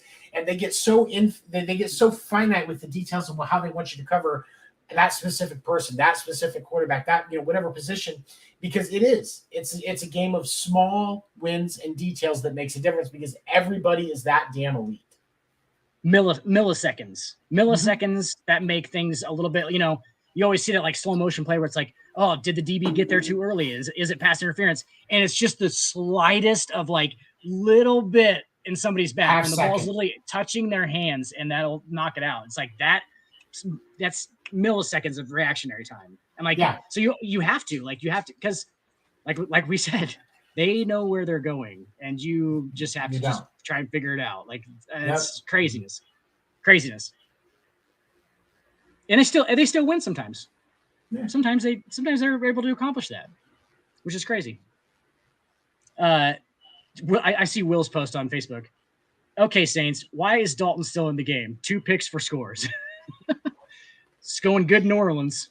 New Orleans put themselves in this position. As much as I feel bad for the fan base, I don't feel bad for the team, because realistically, they could have traded for PJ Walker or Taylor Heineke and had better results at quarterback than what they're dealing with right now. The Red Rider and you can't tell me that either one of those guys wouldn't be attainable with a small amount of sacrifice. Maybe, a late pick. You mean to tell me that if you called the Washington Commanders and said, hey, here's a 5th round pick, give me Taylor Heineke, they're not going to go, okay. I don't think that they do, though. I mean, it depends on who it is. Adequate compensation. I mean, obviously, because I'm not a GM, I don't fucking know what the compensation is, but I would have to think that the cost on somebody like PJ Walker or Taylor Heineke is low enough that it makes it worth it, because they're paying Andy Dalton, what, $15 million? Bro, Taylor Heineke is not better than Andy Dalton. as overall, no, Taylor Heineke is not better than Andy Dalton, but I think it's more skill set and the type of quarterback that they are is it's a better. I feel like both of those guys would have a chance at a better fit because those guys, and part of it is that Andy Dalton, no matter where he goes, he's trying to save his career. That's just what he's doing now because of everything he's had to go through. He's just fighting. And so his approach and the way that he sees it, Taylor Heineke and PJ Walker, like they weren't even sure they were going to make it to being backups on the teams that they're on. And so when you say, hey, we're going to bring you in here and we want to do this and we want to shape this using your skill set with these receivers, you can't tell me that they both wouldn't be more comfortable in that position because everything that Saints organization is going through, it's a difficult spot for everybody on that team right now. And I think that the perspective that Heineke or PJ Walker would have would be different than Andy Dalton's I have to do this now or die trying. Because that latter mentality. So you're saying it's creating a little bit of desperation in Andy Dalton is what you're saying. Absolutely. Absolutely. This is a desperation situation for Andy Dalton that it would not be for Taylor Heineke or PJ Walker. Is it? And I think that makes a difference. Yeah. Because Dalton's Dalton's got his fucking money. Like you said, $15 million. Like it's not about the money, it's about the legacy. Andy Dalton knows he's not going to have any legacy, bro. He's been he played for the Bengals for like 14 years, right? Seriously, I was like, no, 10. But that's the thing. He's still, but you can tell by the way that he looks and the way that he approaches everything that he hasn't given up the hope of the Super Bowl ring and gaining some kind of, even if it's just a little bit of positive notoriety, because his career is forever tainted because of his 14 years with the Bengals. I see what you're saying. That's what you're saying. Like you think he is as a person, basically, is like kind of the guy who needs to take that into account. Like that's something important. You can. I see what you're saying. And again, I mean this with all due respect to Andy Dalton because he's an elite athlete, especially compared to me. But like when I was looking at him tonight, like in his eyes, like you could see, like I saw more desperation than fight in his eyes. And you're saying saying that's a negative thing. Oh, okay. Yes.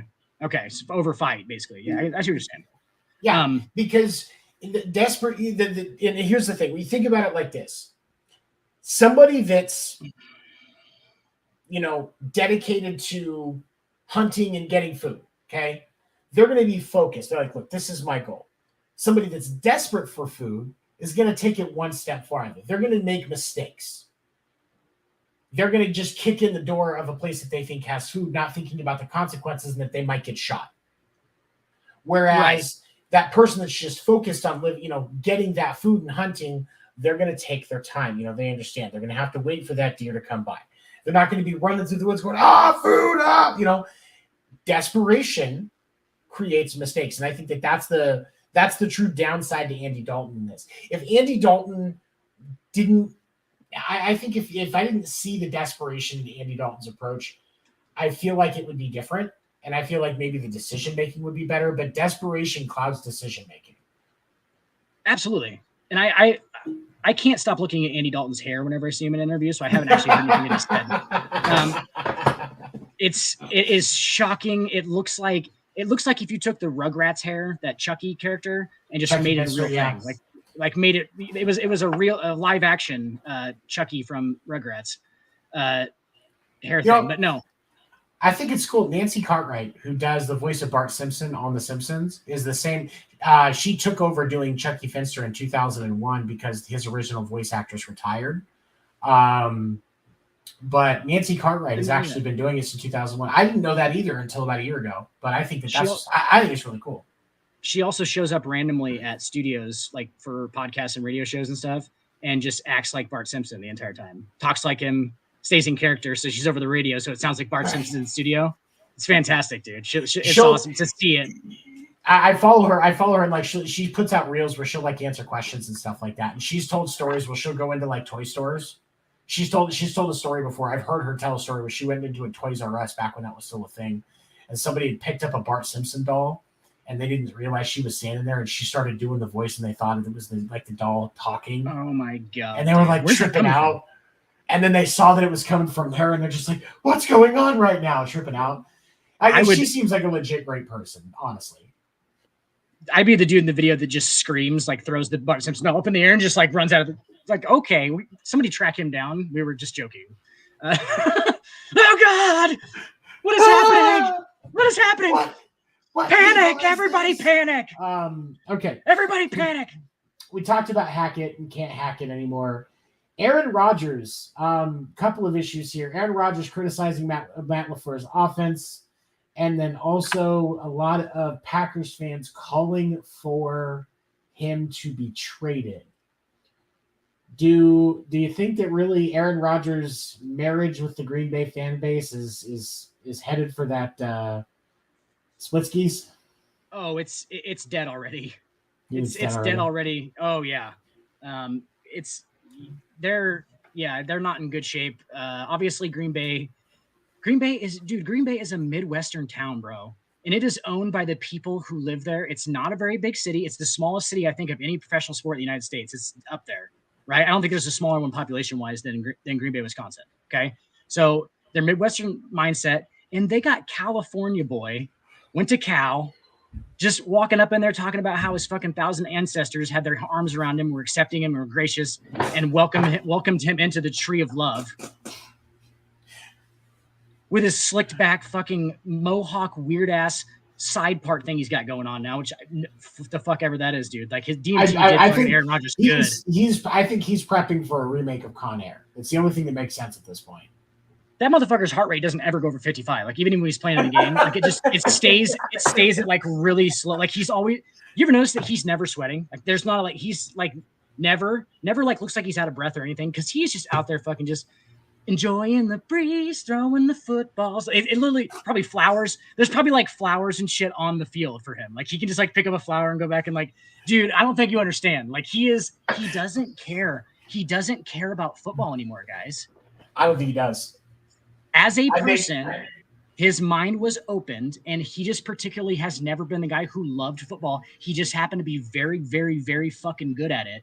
And he made a lot of money doing it, and it's just kind of his profession now. He doesn't really enjoy football anymore. Like, if you guys didn't know that, he fucking tried to leave and fucking host Jeopardy, bro. Like he does not like playing football anymore. He does not want to be. He doesn't want to get CTE.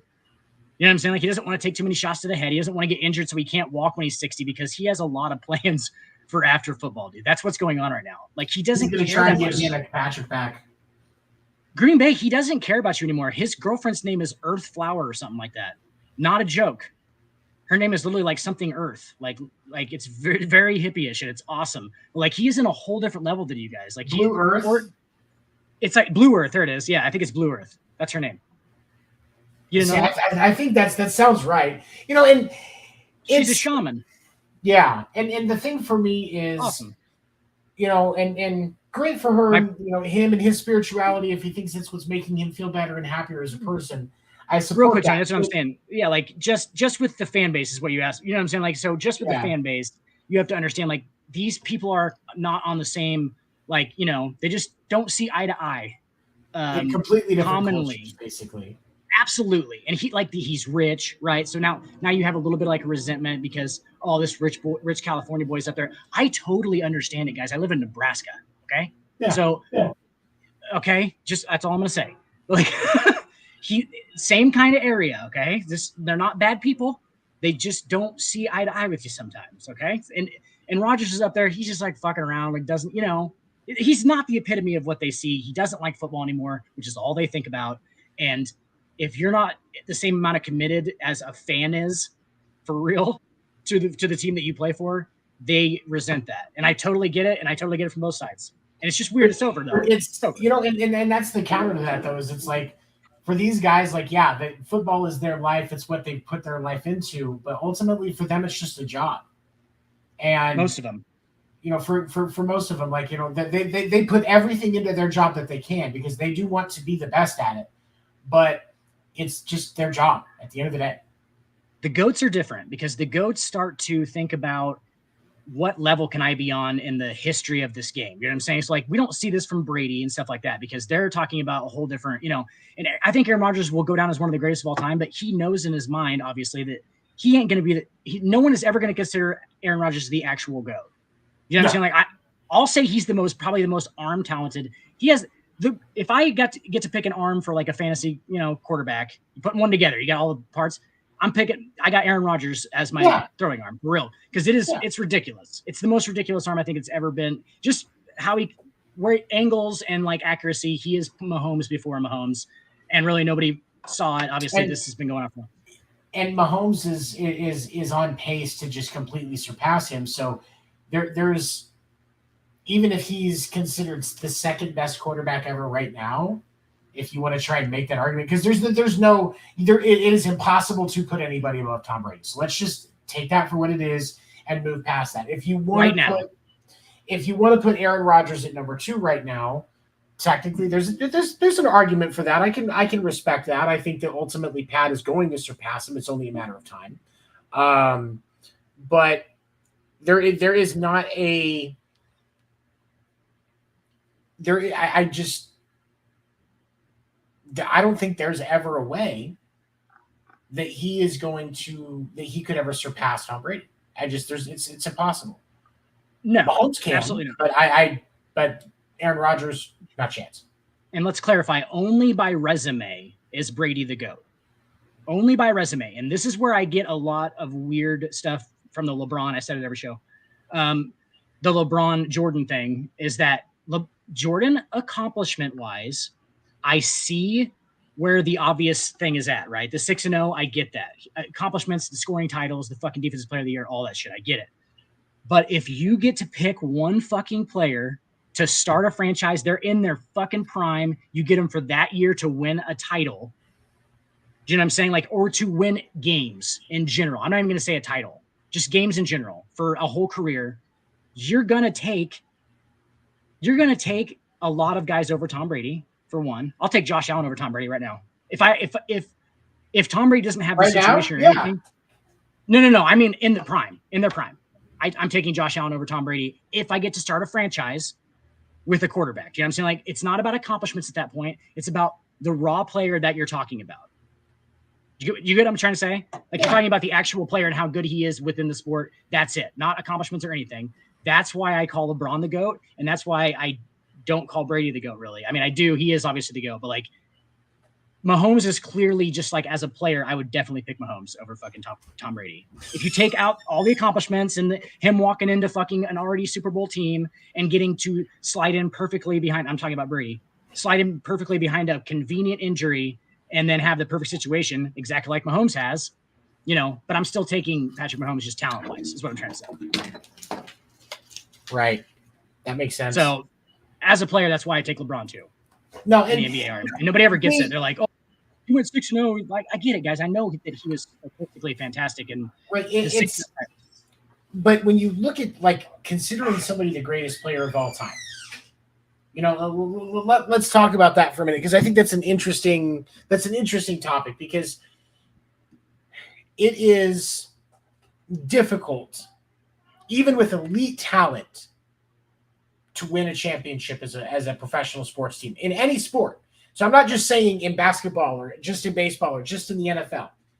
In professional sports in general, it is super fucking hard, even with the best roster in history. Right. The Dodgers this year had the most wins, tied for like 5th, 6th, 7th, somewhere in there, for most wins in an MLB season ever. One of the best lineups in MLB history. According to 7, the best 1 through 3 that's ever. And you know what? There's not a whole lot of. There's not a whole lot of argument. I'm actually agreeing with you, kind of. I'm going to agree with you, kind of. When you look at, because we'll use with that logic real quick before we dive into the other part again. The same thing that you just said about, if we take away resumes, we look at pure skill, 1 through 3, I would take Betts, Freeman, and Turner over the 1 through 3 from the 1927 Yankees. Against the competition that they played against, no. Against now, yes. Right? Like, so if you're just going to go like, That's the biggest. I would take Mookie. I would take Betts, Freeman, and Turner against the competition that Ruth and them played against in 1927. They would rake. Dude, absolutely. Dude, Freddie Freeman would hit 714 for an entire year. Dude, Freddie Freeman would hit 60 dingers before the All-Star break, probably. Before the All-Star break. No, not before the All-Star break, but like he would have consistently 50 home runs. I mean, probably hit realistically probably hit 440. Not a joke. Like hit 440 to 500. Honestly. Well, it's break. The numbers that I could imagine him hitting, like I interviewed recently the author of this book, Dead Ball Trailblazers, Ronald T. Waldo, and the first chapter is about a guy. He had the first American League Triple Crown, and he did it the first year that the American League was a professional league. It wasn't a minor league. His name was Nap Lajoie, and going into June, he was hitting over 500, and started playing at the beginning of the season. Yeah, there was an entire month stretch where he hit over 600. Like, that's the kind of numbers that Freddie Freeman is putting up and Mookie Betts are putting up if they play against that 1927 talent. But I do get what you're saying, though, about because it was Babe Ruth, Lou Gehrig, and DiMaggio. Wasn't DiMaggio? Of course, you're gonna ask me his name. No. DiMaggio was in the 50s. It was Gehrig, Ruth, and Gehrig was the other one. Yeah, it was Gehrig, Ruth, and God damn it! Of course, I can't remember his name now. But weird. You know what I'm talking about. But like, and I get what you're saying. When we look at the GOAT argument, there is not a, outside of like tennis and golf, there is not a professional sport where you're only relying on one person to get a championship. Earl Combs. Okay. Earl Combs. Sorry. Earl Combs during the 1927 season, I already sent this to the fucking whole sports program, hit 356, had 231 hits. But back in that point, because they were going for contact over home runs, it wasn't uncommon for multiple guys to be hitting north of 350. Like Nap Lajoie, when he won that that Triple Crown title the first year the American League was a professional league in 1901, he hit 426. Tony, I just spelled Nap Lajoie's name correctly. I'm shocked. I just spelled it correctly in the Google search. I was like, is it because you know what it's like? It's like the French spelling. John Lajoie is what I always call him, but I don't think it's actually Lajoie. John Lajoie. Exactly like this guy's name, isn't it? Okay, it's spelled the same way. That's what I thought. And like I had that. Ronald had to teach me how to say his name because I was saying it wrong. I was calling I was saying Nap Lajoie and so because of Lajoie, yeah. How do you actually say it now? Because now I'm getting confused. Is it Lajoie? Lajoie. Okay. Yeah, Lajoie. Yeah. I'm looking up his numbers right now. Like it's career 380 on base percentage. What, seriously? 338 career batting average. Had 3,000 hits. 338 career. In 1901, if you look at his numbers, he won the American League Triple Crown. I think it was originally 1901. It was originally I think it was originally listed at like 422, but it was ended up being the official number is actually 426.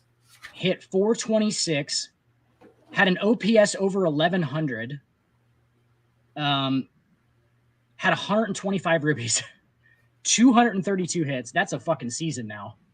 God damn. Like stupid, like in what we would consider in modern day video game numbers. Absolutely. That's the first person to win the Triple Crown in the American League. Only 131 games too. But when you talk about the greatest hitters in Major League Baseball, how many people are going to stand their ground and say Nap Lajoie that played for the Pittsburgh Pirates? No, nobody. Or the Philadelphia Athletics. That may have been who he played for because I think it was the Philadelphia Athletics. Nap Lajoie, that played for the Philadelphia Athletics, was the best hitter in baseball history. No. Are you saying people are going to say? I think people do say that because they're separating it. If you know about baseball, Nap should certainly be one of the top 10 hitters. But it was believed that he actually that season was actually the best batting average season in baseball history until they added the minor league, the Negro League numbers in. Right, and they found out it was somebody else. But really. Oh yeah, the Negro League numbers are ridiculous too. Like those guys are playing the exact. If they were playing the exact same competition, dude, you were just making them play other black guys. You know what I'm saying? Like they were playing the same level. You know, like it's just black dudes, same thing. But and it just obviously wasn't as recognized. But no, any of these guys now would fucking like. That's the weirdest part about this conversation that I always get into is like, do you do it against their competition? Because in that case, Michael Jordan is not the GOAT of the NBA. Wilt Chamberlain is the fucking GOAT of the NBA. Wilt Chamberlain's the GOAT, dude. And the 6 titles, I guess, but like I think Wilt Chamberlain only won 2. But like he averaged 50 points for an entire year. Averaged 50. That's a big deal for somebody to go 50. Well, I mean, look at Bill Russell's numbers in his history with the Celtics, and everything that he did. You know, you want to start talking about Michael Jordan being 6-0. Bill Russell has 11, and he's like career 28 and 12 for like 20 straight years. Consistent 1 or 2 numbers that you would love to see. You know how many teams? You know, Charlotte Hornets had a guy that was putting up Bill Russell numbers. You know how many backflips Michael Jordan would be doing right now? Joel Embiid won the MVP last year and put up, or didn't win the MVP. Sorry, should have. Jokic, but he should have won the MVP. He averaged 28 and 12. 30. It was 30 and 12. It was like 30 Russell, and 12, 30 and 13, somewhere like that. It was Russell-esque numbers. Did it every year for like 14 straight seasons. They were also playing guys who had like plumbing day jobs and were just so worn out from their job at the fucking rock mine that they didn't want to play power forward that night. Imagine that. But like that was a lot of it, and that's why Chamberlain played against the same guys. Yeah.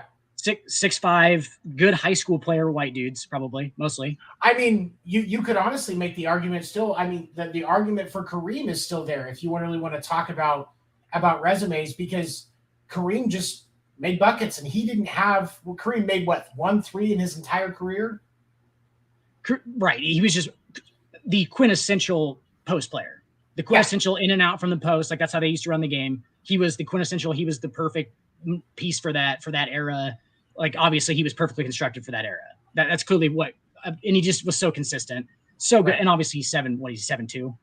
He's big dude, but his competition was catching up to him at least. You know what I'm saying? So like with a lot of the sports when they're younger, you always notice with Nap Lajoie and fucking Wilt Chamberlain, the younger stages of the sport, there's not as much talent. So you get guys who are levels above.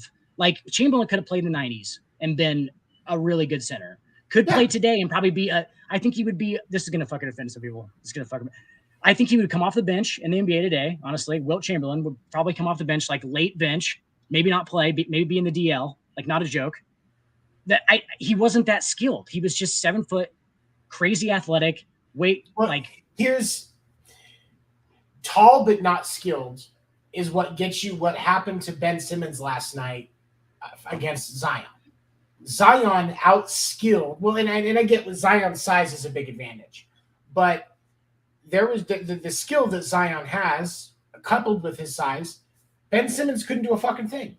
That's why he only had 4 points and 2 rebounds. Ben Simmons is taller than Zion, but he was bouncing off that tank. Zion Williamson is a brick shit house. Like he is the definition. Putting that dumper out and pushing Ben Simmons back into the other side of the paint with you know. That animal weighs 300 pounds, bro. He is the size of Glenn Davis, who played straight power forward in the NBA. He is the size of Glenn Big Baby Davis. And he has a 45-inch vertical. He has a 45-inch vertical. Yeah. Like he weighs 300 pounds. He's listed at 6'8", 300 pounds. He said like 340. Shannon said from what he's seen from him, he looks like he's about 340. about 340 pounds. When he's overweight eating that fucking gumbo down there in New Orleans, he goes in the offseason and it's just chili dogs, bro, like Ezekiel Elliott style. But he's still so young, it doesn't matter. Like he can just like go out, that's going to be a problem. He's got about 3 more years of that, and then it's going to start to be a problem.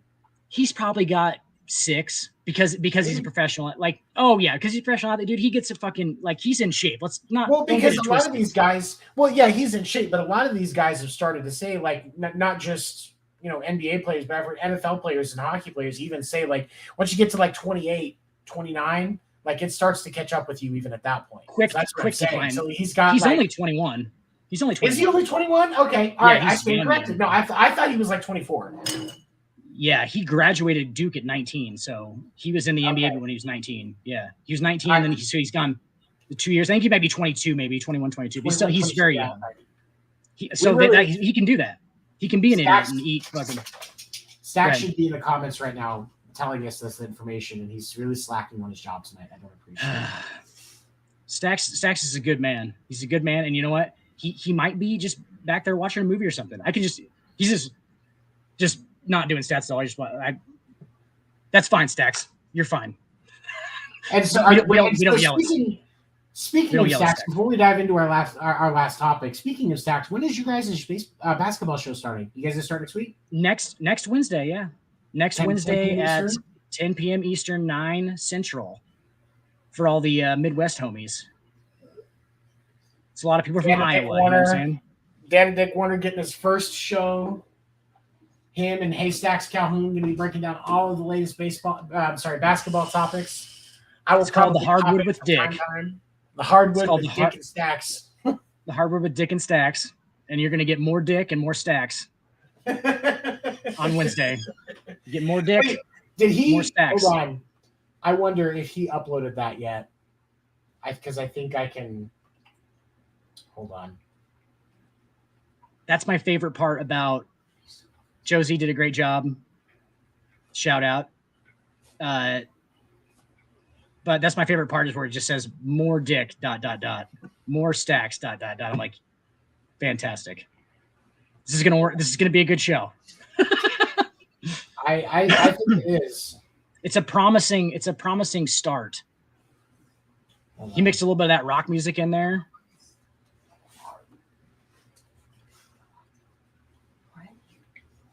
He sent me that message today, and he just said, she just said, you hate this, don't you? And I was like, no, not at all. I was like, I actually like it a lot. I think Haystacks actually has that. The EDM music. He was playing EDM in it originally. I honestly, the only one that I've heard with sound was the one that Stacks shared. Hold on. I don't know if I was so into that fucking Yankees game, man. I almost missed the show tonight, guys. I'm not surprised. Hold on here. I'm going to share my screen because I've got it. We'll run it before we wrap up. And let's see, Facebook. Okay. It's time. It's time for more Dick, more Stacks. Still got the more Hardwood. Sports Report presents The Hardwood with Haystacks Calhoun and Dan the Dick Warner. Getting ready to start next Wednesday. So definitely check that out and support that. All right, so as we wrap up tonight. That's called live voiceovers, guys. Just you're welcome. You're welcome for the live sneak peeks. I normally charge for extra for that. We're all about pleasing the fans. So as we wrap up tonight, all 6 of them. Deshaun Watson managed to get a 25th lawsuit. There's one. This guy's racking up lawsuits like Russell Westbrook is racking up turnovers. Bro, Deshaun Watson just fucking exhausts me. I don't even know if I can mentally talk about Deshaun Watson at this point because I'm just like, I just gave up on it. I was like, yeah, God. So many fucking times. So many times These incidents have happened. He was enabled. These individuals were put into harm's way. And he is already back in the team facilities. And he's got another few weeks, and he's back under center with the Cleveland Browns. For the general population that most of, let's be honest, hate Deshaun Watson at this point, how much of it do you think is about that exact fact right there that he literally just gets to walk? Dude, that guy, if he wanted to, and I'm not saying that Deshaun Watson's this big of a monster, but like he could just be laughing at all. Like, oh, I still got 260. Like, you know what I'm saying? Like, he still just got away with it. Like, not even got away with it. Fucking rich as a motherfucker, still in a successful job, right? How much of you do you think that is about like just the general anger? Like, honestly, the acts were fucking gonna create general anger. But like on top of it, it's almost like he's just like rubbing salt in the wound. Like $261 million just in Cleveland, just not a fucking care in the world. Like, that's got to add to it, right? Zero. And honestly, I think that's a bigger piece of it, because if he didn't matter and he wasn't in the public eye, it wouldn't be, it would still matter that he was harassing massage therapists. So let's be clear on that. But if he wasn't somebody that's in the public eye, like, we wouldn't be having this much conversation about somebody who is clearly a fucking predator. It's not like we start the show or end the show with like, yeah, Nate from Wisconsin is a doctor who is like sexually assaulted. Like, it's not, there's probably 30 of these cases exactly like this happening right now. That's the sad part. That really is the sad part. And it's also the part that like, we don't talk about that shit. That's it. But like, it does make it worse, the public eye thing. And just like, everybody feels like this motherfucker just got away with it, dude. Like, what is he even going to get? The release about the 25th lawsuit came out end of last week, beginning of this week. The NFL has not said a goddamn thing. But with the suspension that he's sitting on, they can add time. This gives them permission to add time. Absolutely. And they should. And absolutely they should. But, and they're not going to, are they? But I mean, obviously they've got time before they have to respond, because he doesn't come back until week 13. But we've already talked about the vessel of morality that the NFL owners are. Right. The absolute vessel of morality.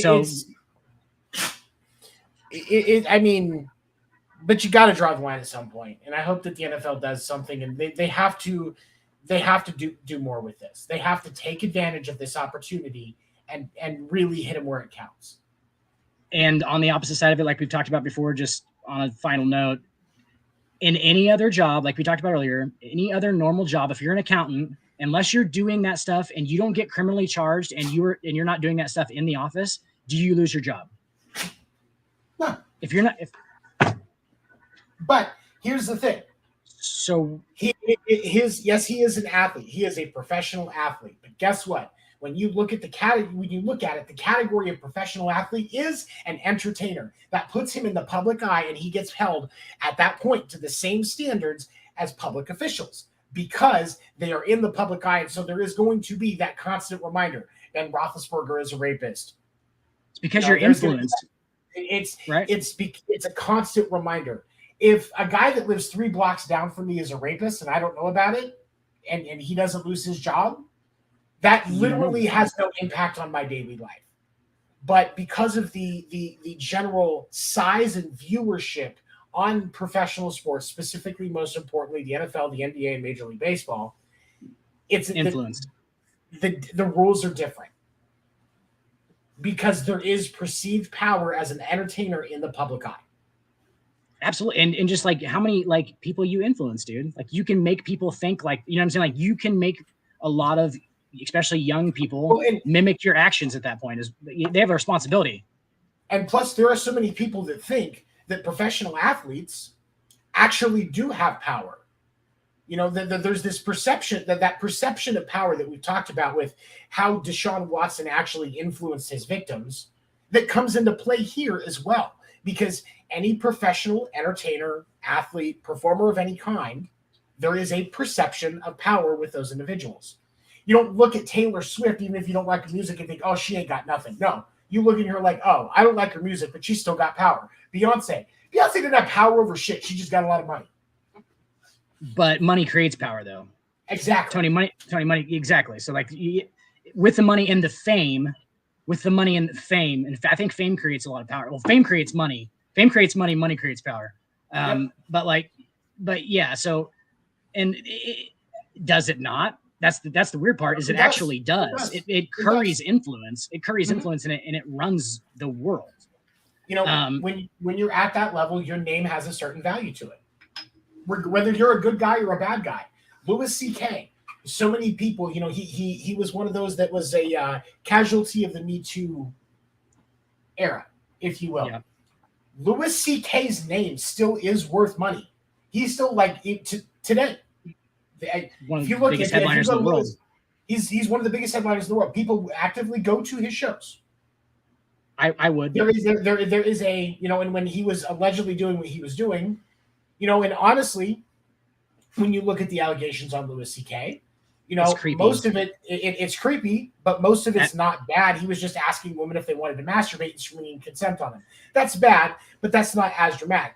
Where he actually tipped over the line, because most of the time when they said no, he stopped. Sarah Silverman, she herself has talked about the fact that he had asked her. She was like, yeah, sometimes she said no. And when she said no, he respected it.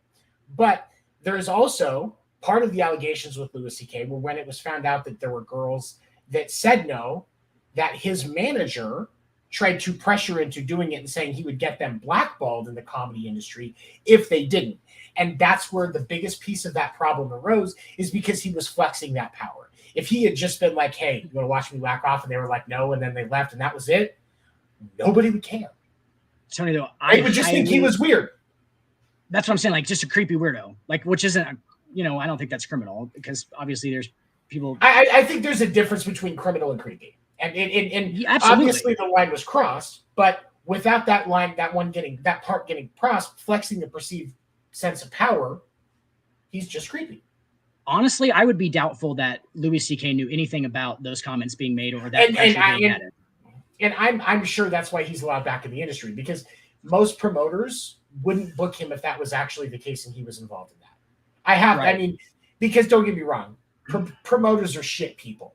If you've ever met any kind of a music or comedy promoter, most of them are shit people. I'm going to tell you that they wear their soul on their face. Because in honestly, to be in that industry, you kind of to be that promoter for those major shows like that for comedy or for national touring acts, you kind of have to be a piece of shit savage. That's just the way that it is. It takes that personality to be effective at your job. But and also to an extent with managers of musicians and comedians, keeping them happy. Because you've got to be able to keep your client happy. So, you know, but promoters, if as long as certain lines aren't crossed, you can still get booked if you really want to do a show and they think people will come. Because look at the difference. If it was announced that Louis C.K. was doing an arena show again, he would sell tickets. But Carlos Mencia, who crossed that proverbial line with stealing material and it getting publicly outed in detail explained he wasn't doing his own material, he gets booked for corporate shows sometimes. Because he's still, for those of you that don't know, Carlos Mencia still does comedy and still steals jokes. He's still doing it. Absolutely. It didn't end just because he got outed by Joe Rogan. But the difference is now he can't get booked at reputable clubs and on reputable gigs, reputable sets, stuff like that. You're not going to see him on a Comedy Central roast. He'll be in like a doctor's conference in St. Louis.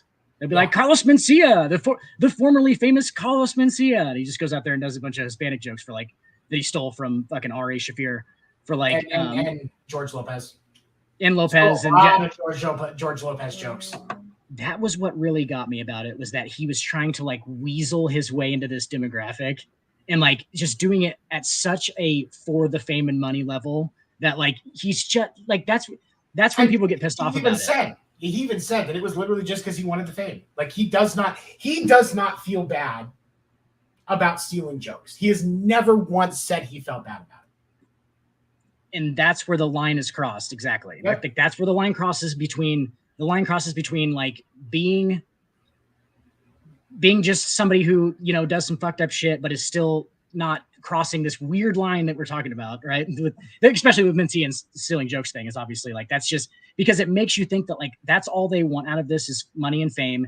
That's not a good thing, because if you value those things over certain, core values, that's not a good start to, like, could you like this person? Do you think this is a good person in general? Right. I mean, it's not, because that stuff, obviously there's more important things than money, but money just kind of runs stuff. Right. But if it runs it for you, if like that's all you're going for, I think it creates questions in people's minds. That makes sense. About them just being S core people. Like, I don't think Carlos Mencia is a good person, in general. I just don't, because of the things that I clearly know that he's done. And it's like, decisions, I guess. But when you look at the other side of things with Louis C.K., with the way that Louis C.K. has approached the situation, the way that he's handled things afterwards, you don't have to worry about Louis C.K. You can go watch his jokes. He's not going to try any bullshit. He's super fucking embarrassed that his fetish, his kink was outed anyway. Right. So he just wants to go back to telling jokes. And yes, you also have to remember that when you look at the position that he was in, like, he was so much on the rise that there was a trajectory at one point before all hell broke loose where he was on a path to be up there with Chappelle. I'd say he had gotten there, but he was on that kind of path to be the next George Carlin, because Chappelle, obviously, you could say, is the next Pryor. He's taken it to another level. He's on his own thing. It's Dave Chappelle. But there was a path at one point for Louis C.K. to be the next Carlin. GOAT status path. Yeah. I would say that he was clearly on GOAT status path. I still kind of do. Like, I think he's one of the greatest. I think he's one of the top probably 4 or 5 of all time, even right now. Clearly, I think he's hands down one of the top. When you take away all the bad, when you take away all, those problems, and you look at it from just a pure comedic talent point of view, he's definitely top 5. Just joke writing, and like the way, like, he's really, really good at delivering. I think it's underestimated how like good he is at fucking actually the craft. Like, he's super good at the craft. Louis C.K. and Jeselnik are 2 of my favorite comics. When I'm talking to a comic that's or somebody that's curious, like they want to learn more because they want to think about doing it, I tell people to watch Jeselnik if they're a one-liner comic or a punch comic, right? Or if they're a storyteller, Louis C.K. Go back and watch Louis C.K. stuff if you're a storyteller comic, and you will see the value of delivery and that comedic thing where you have your story that's really good, but certain things you just take it a little step farther. Oops. You take it a little step farther. Louis C.K. made that an art form. Yes, and like maintaining this, like, it's almost like a what was I trying to say? He's an endearing, like, kind of underdog type of. He's an endearing weirdo. Yes, like you're like, oh, he's weird, and like, you just want to, like, because that's just how he's presenting that the whole time underneath it, which makes it just even like people like him. He makes himself likable in a weird way, and he's doing that all, like, it's all intentional. Some of the stuff he doesn't know he's doing, like, he figures it out eventually. He's like, oh yeah, that place, you know what I'm saying? Like, that's how crazy, like, good these guys are. Like, it's not just people going up there talking. If you ever try to do stand up, it's definitely not just going up there talking. No, trust me on that. I tried, guys. It just went absolutely god awful horrible. Just terrible. I've failed many times. Yeah. Bombing. There's nothing like bombing in front of your idol. I was so bad they called me the B-52. Just fucking bombing every time I went on the fucking stage, Tony. See? And then you just run. There's that thing that I having, as somebody who's done stand up with Dan Werner, I can tell you that you didn't want to follow him, not because he was so good, but because the crowd left when he got on stage. Well, they would stay just to watch. It was like a car wreck. They're like, what is like, some of them were just like embarrassed, like halfway getting out of the room. They'd go to the front room and get a drink, like, I need a drink. Like, just got to get out of here. And then about halfway through the set, when you get to your 3rd dead baby joke, just after your 2nd rape joke, you're like, maybe it's time to go. What was that one I sent you about eating chicks? I was talking about just eating people. I can't remember. Yeah, it's something about eating people. I'm like, dude, I literally thought that was going to be like my niche. Like, I was just going to go up there and say like the most fucked up weird shit and like make it awkward that it was funny, right? That was my whole goal, which is a terrible goal. It's just a terrible way to go about it. It's so hard to do it because, like, even with what, like, if you think about, like, some of the horrible and fucked up things, like what Tosh and Jeselnik do, like, there is a certain piece where you kind of have to, they still had to work into being able to get that fucked up. Daniel Tosh is not always that fucked up of a comic. If you look at Jeselnik, his early stuff, he's fucked up, but he is not that fucked up. Like, you actually have to build your base and build to that point to be able to be a raunchy comic successfully. What like Louis C.K. said, you just got to couch that joke. You're just gonna need to couch that one. He talks about when he's talking during I don't know if you've seen this during Carlin's funeral. Have you seen that? Where he's doing that. Louis C.K. is. Have you? Okay. I honestly don't think I have. It doesn't sound familiar. He goes up there and it does a great little like 5-minute speech, but he's basically talking about how he said what made him want to be a comedian was he saw Carlin for the first time, and he said that he literally came out on stage and made the crowd shut the fuck. Like, people were just standing up and cheering for him, obviously, like giving him like long applauses because he saw him later in his career, and he said that he just literally told all of them to sit down and shut the fuck up. Like, he was serious. Like, he was like, just sit up, sit down. And he's like, I got to get this out. He's like, do you ever notice the people at abortion clinics are the ones you wouldn't want to fuck in the first place? And he's like, he's like, he had to get it out. He's like, he had to get it out so bad that he shushed an entire arena of people. He shushed us. Told us to shut the fuck up. As we go towards wrapping up, I want to close with this about that. So there was a comedy podcast, or no, Bert Kreischer, when he was on Bussin' with the Boys. They were talking about comedy some, and he said that one of the things that when he sits down and he's watching the comic, the ones that he can tell are true professionals are those ones that come out and shut the fuck up, shut the fuck up, shut the fuck up. Do you ever notice the people that are protesting abortion clinics are the ones you don't want to fuck anyway? Like, that's a pro start. Not those, oh, what's up, San Diego? How y'all doing? No, That's not a pro comic to him. And Kreischer makes an honest point. Like, in that the first thing out of your mouth when you greet a crowd as a comic should be a joke. That's what you're there to do. You can throw that fluffy shit in the middle of your set when the slower jokes are intentionally at anyway. You open hard and you close hard. That's how you have an effective set. When you see a new comic or like somebody who you've never seen before or somebody you see regularly but you're kind of on the fence about, you start at this like general level of hopefulness, right? And if the first thing out of their mouth is either going to plummet that fucking hopefulness into the ground and basically fuck you and you got to work your way up, or you can start at get a little uptick with a laugh and then you're off to the races.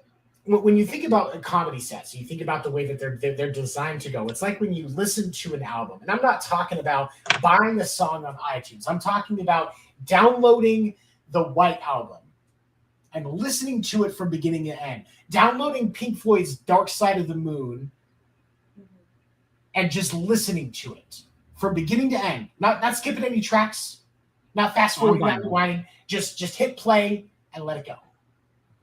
Or when you go to a concert, there's a flow that is intentionally designed to rise and fall, have the energy rise and fall. It's how they keep control of the crowd. Honestly, that's a large part about what it is. It's how they control the crowd's energy. And so, when I went to see Linkin Park on their reunion tour, Chester and Mike and the guys didn't walk out on stage. What's up, Phoenix? How's everybody doing? You guys ready to hear us play? No, they jumped on from a 10-foot riser onto the stage at the hard drop-in for one step closer while Chester was screaming. Or dun dun dun dun dun dun. Yeah. Yep.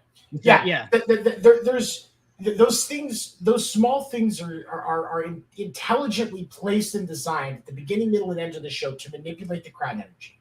That's what they're there for. And the true solid comics and musicians understand this fact and build their set around that.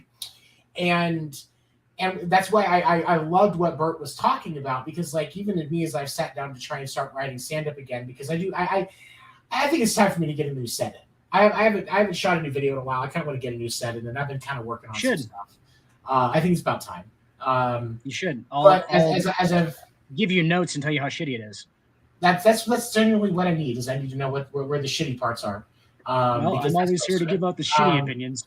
But for me, the thing of it is, like, when I think about my set, now I used to be out, hey, what's up, JPs? How's everybody doing? What's up, Cafe Acoustic? How y'all doing? No, now I walk out, hey, what's up? My name is Tony. I have ADHD, bipolar 1, complex PTSD, and generalized anxiety. Really, now that means is I just see the world differently. We could walk out of the same meeting at work. You're thinking, man, that could have been an email. I'm thinking, buying your partner a sex toy is really the most romantic way you can tell someone to go fuck themselves. Wow. Yeah, just Hard. go. Just doesn't just even have to own make it. sense for the rest of your fucking material. It just needs to establish command of the room. It's like Louis C.K. literally walking out, and he literally just like starts talking about how weird it is to walk out on stage and just be talking to people. He's like, yeah, when does this ever happen? That opening, one of my favorite openings for a comedy set ever. Outside of like some of Carlin's and stuff like that, obviously, but like for him, like that was just so beautiful. The first time I saw that, I was losing it. It's mastery. That's fucking mastery. And you know what the weird part is this isn't all just skill. This is actually who these guys are too, because you could tell that Louis C.K. was actually confused about why he has to come out on stage and talk to people. And he thinks it's fucking weird. He thinks that it's weird what he does for a living. And he just like is trying to figure it out. You have to, as a comic, I truly believe this. Like as a comic, you have to truly accept how dumb it is that an entire room of people that don't know you from Adam are paying to listen to you talk about nothing. And they can feel that you feel in the same weird position that they're in, because it's kind of weird watching a comedy show too. You know what I'm saying? Like, it's just like, why would we just watch this person go up and talk? It's just the weirdest kind of thing. Right. And that's the hard thing, is because not every comic that you see is Louis C.K. or Dave Chappelle or George Carlin or Red Fox or Lenny Bruce. They're just a comic. They're a working comic. But still, you go see it because, you're the idea of a comic is somebody who knows how to make people laugh. And so you go in with that hope, thinking that this person that you don't know anything about, you don't know him from anybody, is going to be able to find a way to make you laugh. Absolutely. Good way. And think about almost none of these guys who are that big, like Louis C.K. and Carlin, and Rogan's probably the closest one, but like none of them ever changed their lifestyle that much. Do you ever notice that? Like they don't do that much different shit. Like it's not like when they make a bunch of money, like a movie star, they move into these big houses. That never really happens. Like Rogan probably lives in a really nice house, but it's not like, I don't think there's outward lavishness at all. Like, and he's the closest one. Like, I know that Louis C.K. just lives in an apartment in fucking New York still. Like, it's probably a nice fucking apartment. It's really nice. I know it is, because he talks about it in the fucking, it's like a gated community or whatever, but still, like, I don't think it's that much different. I don't think he's living that much different. He's still fucking drinking chocolate milk out of the carton and shit. Fucking eating Cinnabons. All right, man. It is 9:30. We've officially been running for almost 2.5 hours. Quite possibly the longest Sports Report After Dark to date. Thank you for those of you that have been joining us live. We see you and we appreciate all you. For those of you that are listening afterward on Spotify and West Coast Radio, we appreciate you as well. Catch us live Thursday nights at 10 Eastern on the Sports Report Podcast YouTube. Just go to youtube.com/Sports Report Podcast. Final thing, Dan? Yeah, can I just mention how weird it is that we just sit here and talk into a fucking camera to a bunch of people that really aren't going to be watching this for, if they do watch it, it's probably not like live. Like there's not, how weird it is that we just talk into a box and then it just goes out on the interwebs. Yeah. It's witchcraft.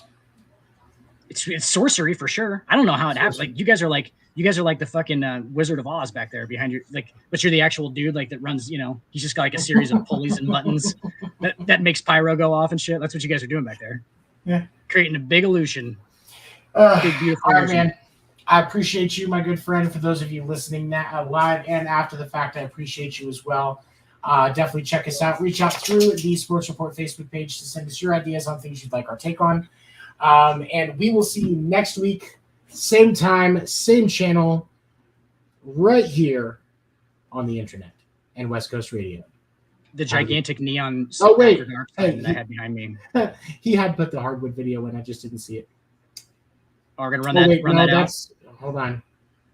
Nope, that's just the thing. Never mind. Okay.